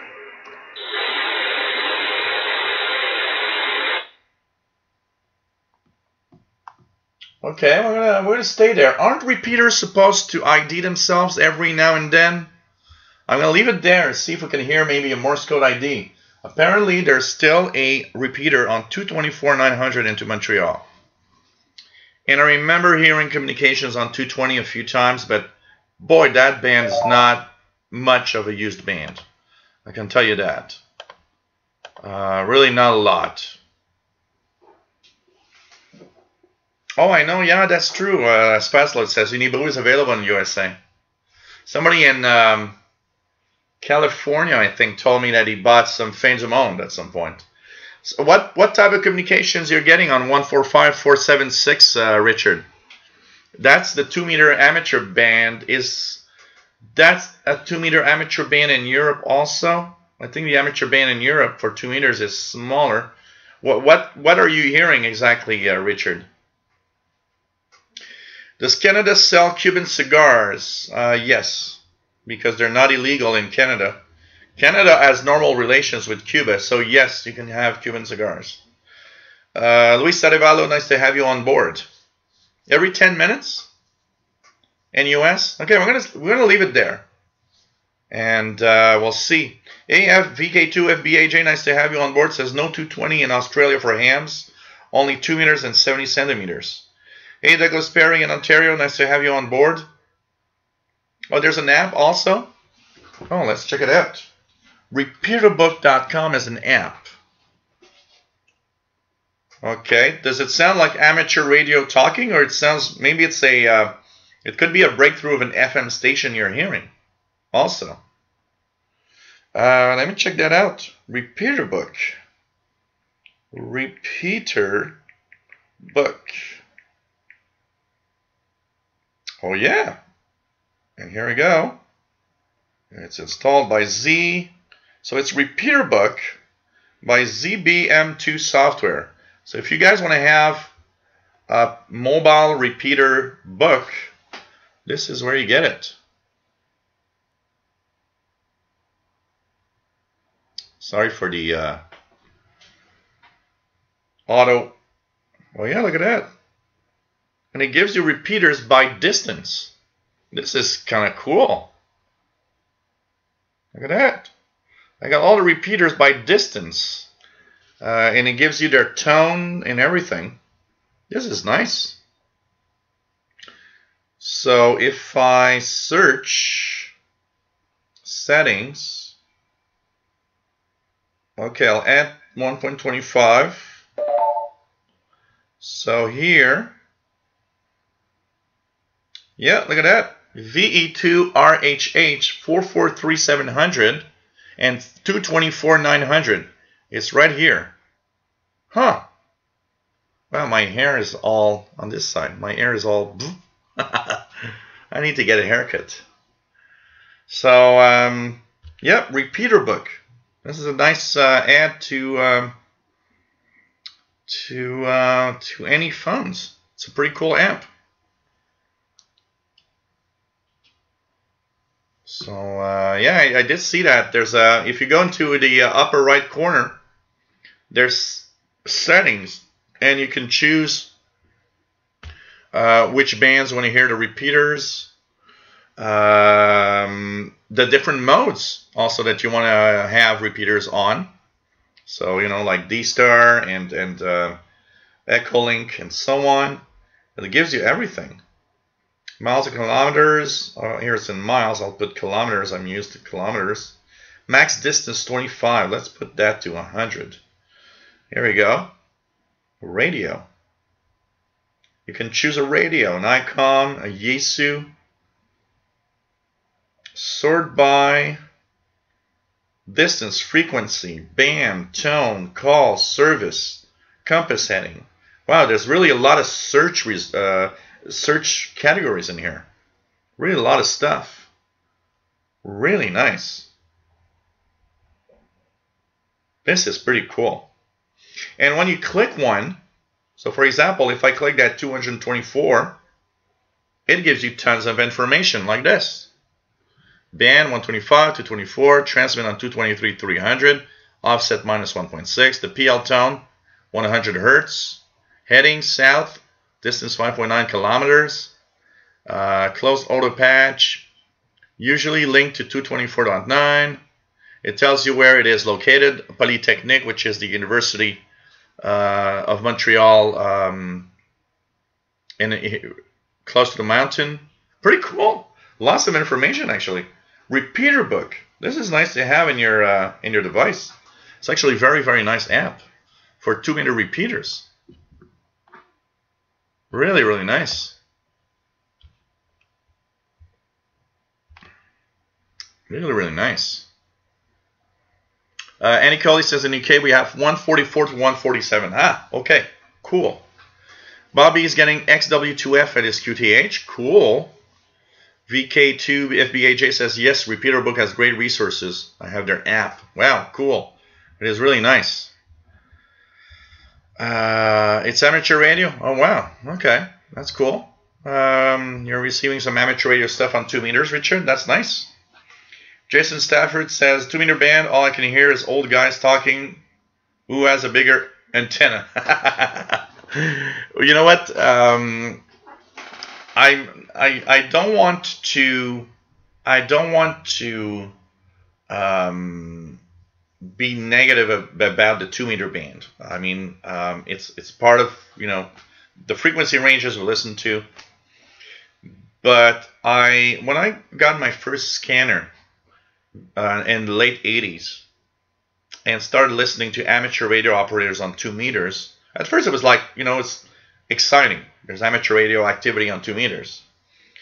But as I listen through time, I feel 2 meters is more of a glorified CB band. I mean, you need to have a license to operate. And when you listen to the conversations, it's boring. I mean, there's not a lot of interesting stuff there. And I've actually been surprised many times to hear amateur radio operators on that band that actually have less knowledge than I have in radio and actually are amateur radio operators, which makes you think sometimes, you know. It's like, okay. Then again, you don't want to put the rules to amateur radio license too strict. There wouldn't be a lot of hams. But I don't know. It's kind of, I don't know. Maybe it's just me. I don't know. Can somebody give me any positive side to the 2-meter band or VHF UHF ranges in general? Of course, in emergency communication, stuff like that, it's cool. I've heard some really cool stuff. I've heard, there used to be in the 90s, there was a group that would actually send balloons, weather balloons, with repeaters up in the sky, and that was so cool as an experiment. But, I feel that I get there and I listen to two guys talking about what they'll have for supper, and that they went to get their children at school this afternoon, and that on the way home, I don't know, boring chit-chat of everyday life. It's kind of not what I want to hear on the ham bands. I want to hear, yeah, well, I got a, whatever Yaesu transceiver and this antenna, and oh wow, so you're located at that distance and that heading and that, and have you ever tried this mode or that mode or that? I don't know. It's kind of weird. The other thing also is, of course, I don't know if there was a peak of amateur radio activity in the VHF UHF range, but I seem to find that there's a lot less happening right now than 20 years ago in 2 meters or 70 centimeters. I don't know if it's just me, but I don't know. Frédéric, bienvenue, F4 ECA. Toujours un plaisir from Auvergne. Pretty cool. Pretty cool. William Helm says Harris, which is the emergency services in Chile, was up 3 days ago after going down in Hurricane Michael. Cool. Cool. Bullfrog89 says that's how he found, because of the app, that's how he found local repeaters when he moved to Albany. Oh, cool. Yes, I need to get a license. Absolutely, Matambali. There's no excuse. I really need to. Absolutely. Matambali says, used to be some great conversations on there with some pretty sharp technical guys around here. One guy was a tower jockey and described his daily life installing 500 feet tower.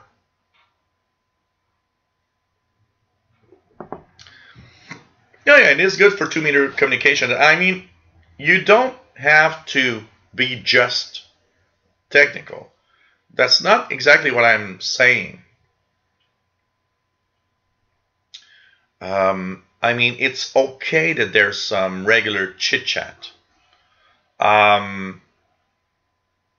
If I had a good friend on 2 meters and we'd be hams, we would probably have some chit-chat. But I gotta say, I'd be more of a challenge guy. I'd be in a 2 meter band and say, hey, how about we try getting to the repeater with 1 watt instead of 100?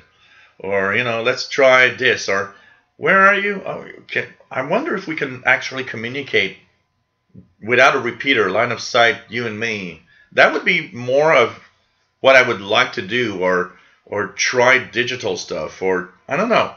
I'd be the one that's kind of adventurous, want to try stuff, rather than just like, yeah. So what do you have for dinner today? Oh, really? Lasagna? Oh, wow, nice. Okay, I got. Was eating, a club sandwich, or, it's like, I think you guys get my drift. I mean, I don't want all the communications to be technical. I mean, it's okay that there's chit-chat, but I would say, I'll put it in another way. I have the impression there's less interesting technical chit-chat than there used to be, and much more whatever, much more whatever communications, and it gets to a point where you're like, yeah, there could be so much more in the bands. I mean, I don't know. And I got to say one thing also is, I've heard things sometimes where I have the impression where Well, you got an AM license. I mean, it. This is VE2RHH, and it's 6 o'clock on October 20th. Hey, it just ID'd with a voice. VE2RHH, and it's 6 o'clock. 224.900. There is still a repeater on 220 megahertz right here in Montreal. There's just no one talking on it. So I don't know. There's also that side where I heard people talking about stuff, radio stuff, and you wonder why somebody that has a ham license doesn't at least know that minimum about radio, you know? I don't know. I don't know. It's good for everything. I mean, it's okay, but I don't know. It's maybe it's just me. If4IDL says 2 meters seems to be the same kind of everywhere in the world. Kind of a meme made of my old man's. Yeah, I don't know. David says the first time I received FM, AM, QSOs on 2 meter with my back then still new ICR5, I thought they were taxi or truck drivers. I didn't discover they were amateurs until several months later after that. Interesting. Interesting. William Helm says, 2 guys I like listening to were up after being gone for such a long time. KC1AR and N4ICT on the 440 megahertz 7070 band in Naples, Florida. Kind of interesting. It's 30 minutes ID in Canada, so every half hour you should ID. We just heard it. So there's a repeater on 224.900. So, you know, it's kind of interesting. You know, there's new stuff, absolutely. I mean, there's DRM, there's D-Star. There's all sorts of things happening right now in the amateur hobby, which is nice, by the way, because, I mean, it's fun to see that the amateur hobby is moving on to new technologies, which is pretty cool, honestly. Matam Bali says, I think you'd enjoy HF comps. Honestly, Matam Bali, I know that one fact. If I'm an amateur radio operator, I will be on the HF bands. Because for me, being in Montreal, and I know that the day I'm going to get my first contact with the station, I don't know, maybe in Europe or even in the US, I'm going to be like, wow, I just had my first contact with the station thousands of miles away or kilometers away. And I know my interest in amateur radio will be more towards HF. A lot more than it will be on the VHF UHF range. But that said, I am not shutting that down. I would be more of a guy that, hey, what kind of... Actually, I would be the guy that would say, what kind of experiment can we do on 2 meters that would interest other amateur radio operators around me on 2 meters or 70 centimeters? What we can set up, what we can do, you know? It's but I know that by who I am, I would definitely be more on HF. But that said, I like challenges. I like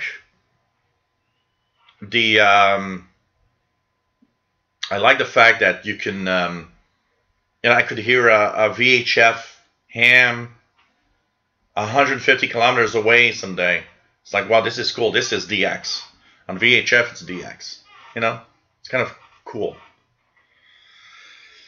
MDK2 says, I bet Joe could take the entry-level exam without cracking open a manual and taking a practice test, if Canada's is anything like America's. Well, I went on, Matt, to the Industry Canada website. They have the amateur test where they send you random questions, 100 random questions. Last time I went there, I got 86% score for the random test online. So, you know, can we go and just get the amateur test done without without going to any you know, any amateur courses. No, actually, courses are nice because they show you things that you might not, you know, that you might actually not. Oh, that would be absolutely. I forgot about that, but David in Barcelona says, yeah, absolutely. Not to forget the birds. Okay, my VHF UHF would be, of course, probably satellite would be something I would love.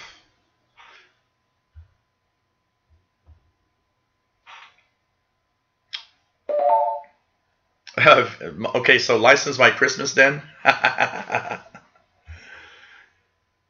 But you're all right. I need to get my license. You know, actually, what I would like, you know, I need to do it. I need to stop saying I'm going to do it. You know, get a course and make videos of getting an amateur license. You know, get a course and explain the amateur license process and getting your ham license. And maybe this would also make some people watch my channel and say, hey, that looks like fun. I can do that also. Honestly, you know, that would be a great way to maybe bring other people into the amateur field. Honestly, that's what I would do. I would like to document all of it for sure.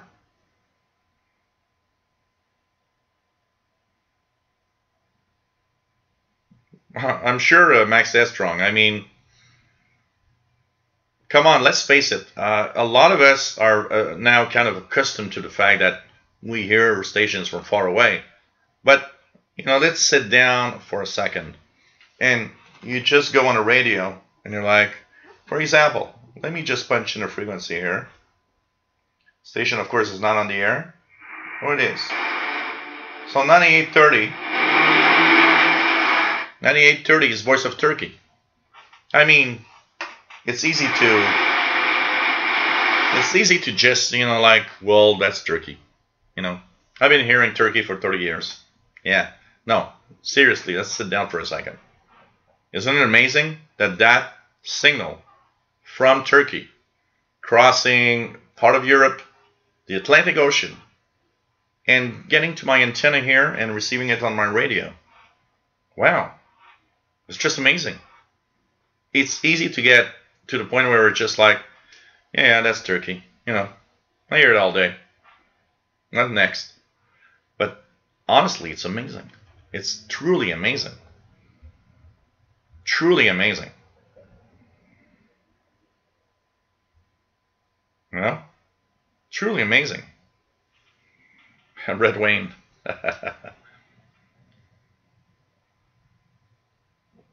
Jason Stafford says, I use two apps, Technician, Radio Ham Exam in general, Radio Ham Exam for tests in the US, and got my general ticket, though I never use it. So, you know, absolutely, like you say, Matambali, encourage more people to do so. Hey, Overdriver.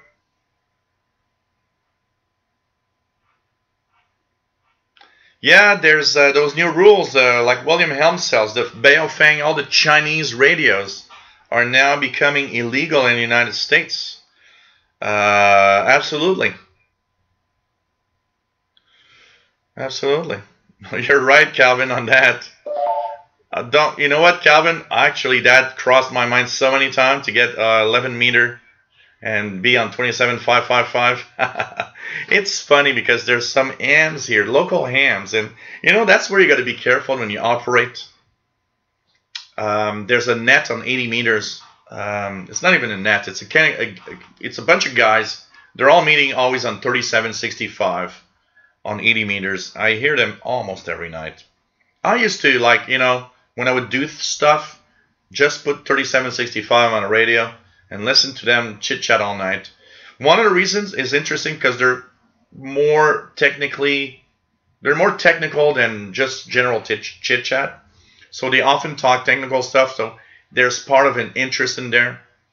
But it's funny because one of them is and does go on 27.555 and issues CQ calls.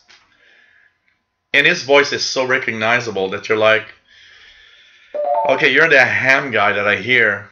But, you know, at the same time, you know that you're operating illegally on 27555. You know, it's like, okay, I ain't the guy that's going to make trouble with that. It's like, that's cool. I got no problem with that. But it's just funny, you know? It's just funny. F4IDL says it would be great.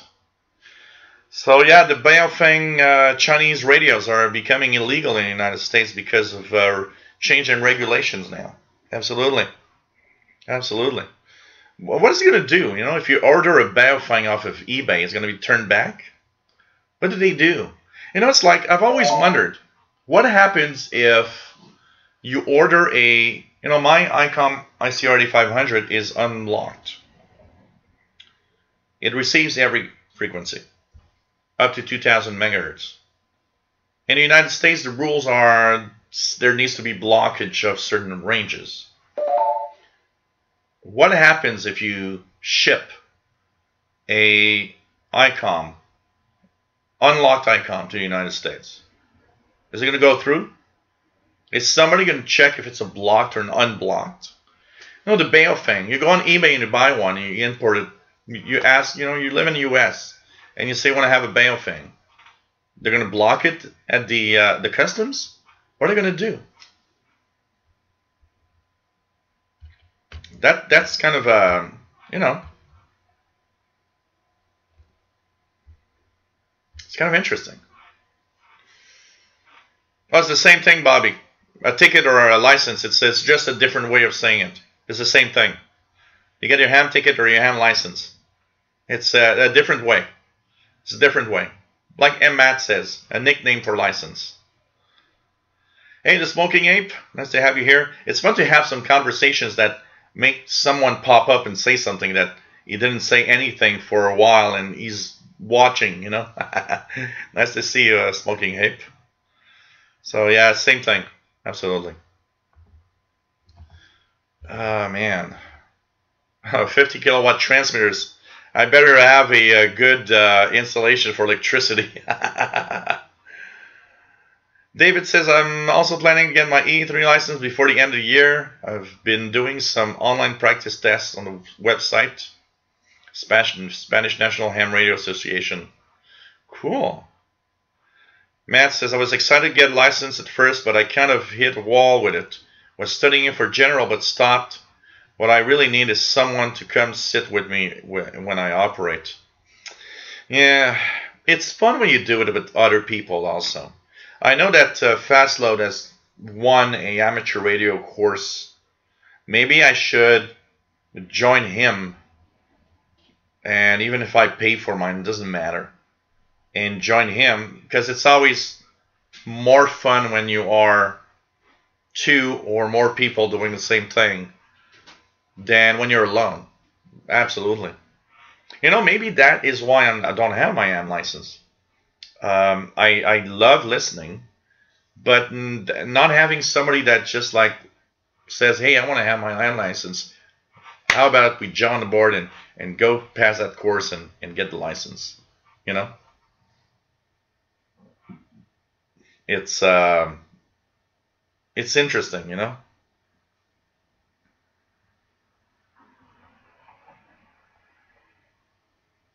It's kind of interesting. It's the same for me, David.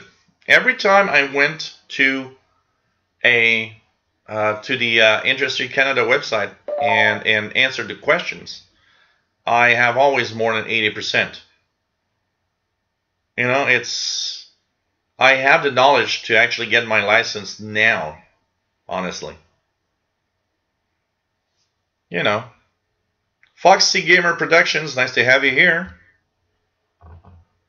Calvin says, made up a homemade dipole started. You can work some amazing distance depending on conditions and 100 watts. Absolutely. It's amazing what you can do. Absolutely. You don't need that much, honestly. So, you know.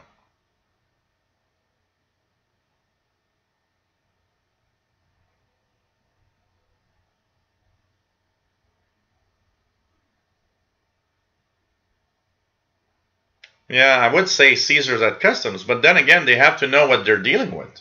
I mean, you know, William, I do know that they're probably, maybe they're sending it back or something at customs, but they still have to know what they're dealing with. I don't know.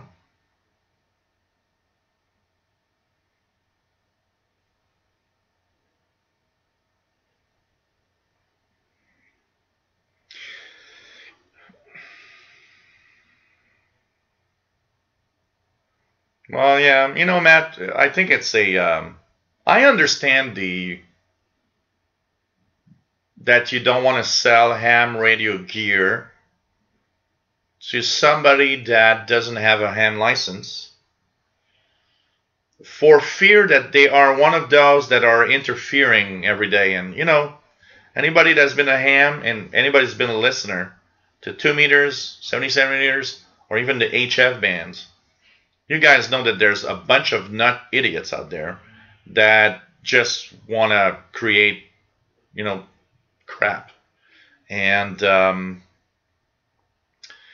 I think for fear of that, that's why some are not selling transceivers to non-licensed.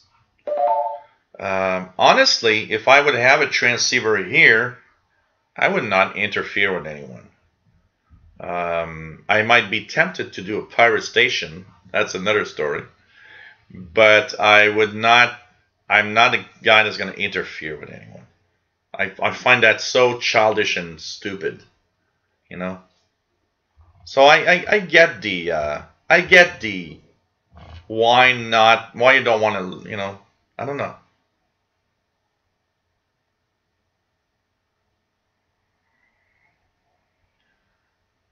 It's just, you know, and you know what? Honestly, think about it. I can bet you that the majority of idiots that interfere with others are actually licensed amateur radio operators that are just mentally unstable. Honestly, they're mentally unstable. I'm pretty sure that there's much more real ham, licensed ham, that do interference to others because they're just idiots, and that's it. Honestly. 14313 honestly is a bunch of licensed hams. You know what? I don't know how many times I heard some hams that got caught on that frequency and paid fines to the FCC. They were hams. They weren't even, you know, listeners with a transceiver in their hand. They were real hams. I think the danger is much more among hams than a guy like me getting a transceiver at home. It's just crazy. And I think it much more has to do with people that have mental problems and have a license and have a radio, and someday they just, you know, go in the band and start, you know, interfering with everybody.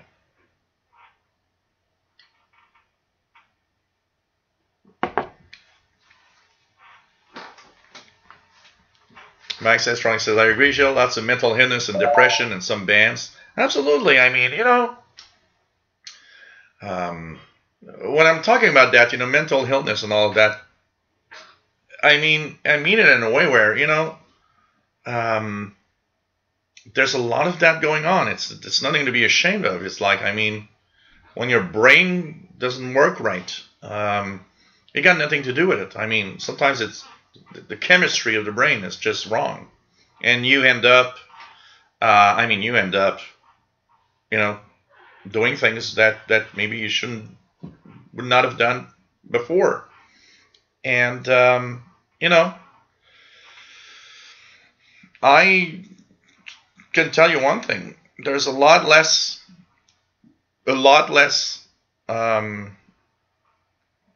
people that are, you know, just without a license interfering with, you know, intentionally. Honestly. And the K2 Matt says, not only are they mostly licensed hams, they're also often people who have had their tickets for decades. Those who complain about lax standards nowadays should keep that in mind. Yeah, absolutely. Absolutely. Oh, same here, Max Estron. I have no, and I'm not saying, I might be saying it in the wrong way, that you're by saying you're nuts, but I mean, I ain't saying it in a bad way also. I mean, it's crazy, and it's very difficult. It's very difficult, and some people will use their radios and start being,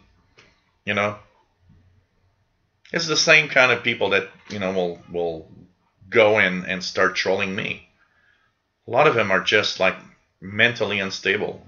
It's much more that than anything else. Matt says that's the case of W6WBJ. FCC has refused to renew his license over 11 years now, and he's a lawyer and has it strung out on appeals. He can legally transmit while that's playing out. So,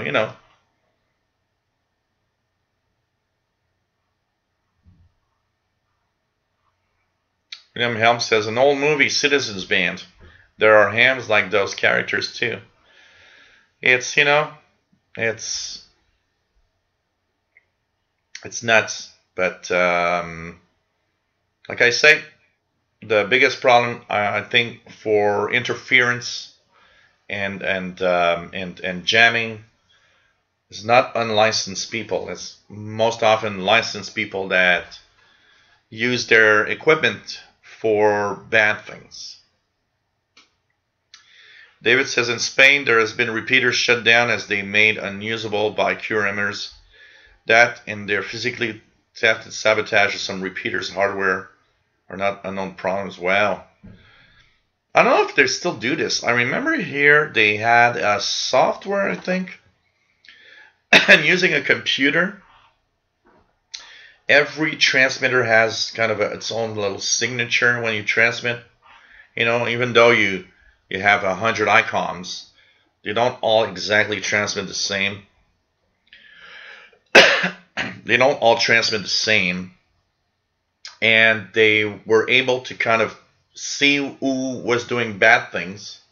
And then when they would be on another repeater and being okay, the computer software was able to see the signature of their transmitter and say, look, you're the guy that's jamming that other frequency.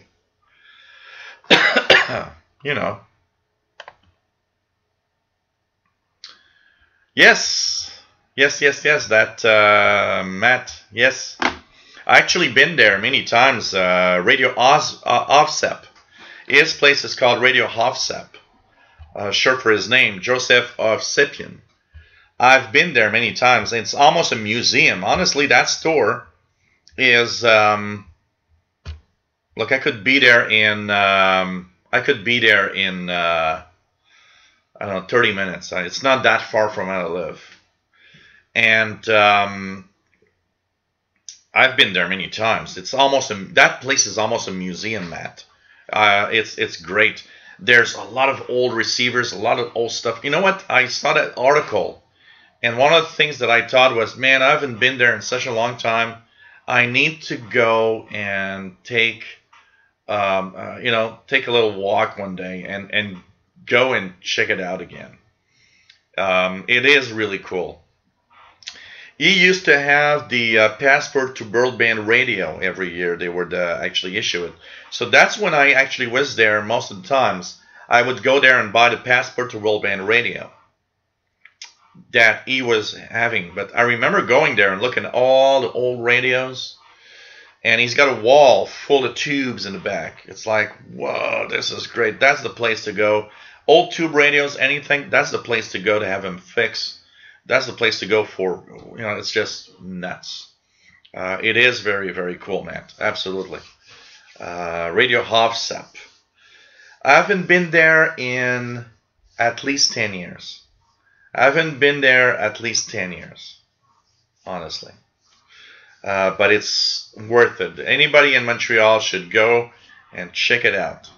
And I can tell you, if I had money to buy tons of old in place, mostly spaced by tons of radios, I would go there and get some of the old radios there. There's like it's really, that place is a museum, Matt. Honestly, it's really a museum. One last time before I leave, I hope you guys enjoyed the show today, even though we didn't tune much. We'll just put the donations up again. If anybody wants to donate.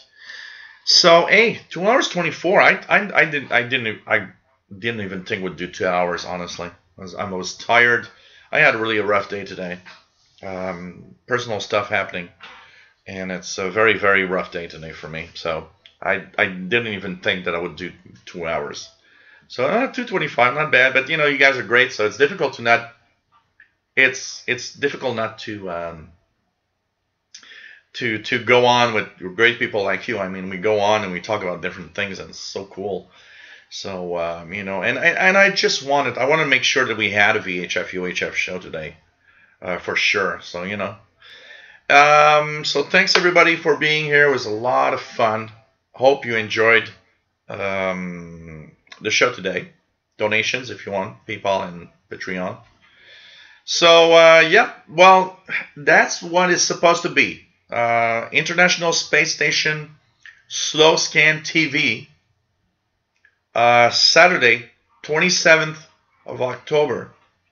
So next Saturday. And I will post some videos on the VHF UHF channel. If they do it, I will be listening to it. I will be decoding the pictures for sure. So we'll be checking that out. And so, let's cross our fingers it's still going to happen, because I was wondering if it's still going to happen because of the fact that the crew that was supposed to be replacing the one on board, well, finally they didn't because they had a glitch. But until now, it seems that it's still scheduled. So let's cross our fingers for that. And we'll be checking that out. I'll be posting a video on the VHF UHF channel during the week to kind of confirm that. 145.800. And I promise, Bobby, I will try the Arbitron SDR Sharp combo. Promise. We'll try a few things for sure. And like Matt says, make sure that you log on to evansabove.com. Great website for that. You enter your location, you'll see the pass over your QTH. And it's going to be great. And yes, I need to have my license, Maritime Valley. So take care, everybody. Hope you enjoyed today's show. Love you all. Stay safe. And hey, Paul Peters, nice to have you on board. And next Friday, October the 26th, 2000 hours UTC, shortwave show once again. And don't forget, special show for Halloween. Tuesday, October 30th, 2000 hours UTC. Thanks again, everybody, for being here. Without you guys, it wouldn't be a great show. And it's always fun to be here. Stay safe. Love you all. And thanks, everybody, for being great fans. Bye. And now we will fade out. Take care, everybody. Bye-bye.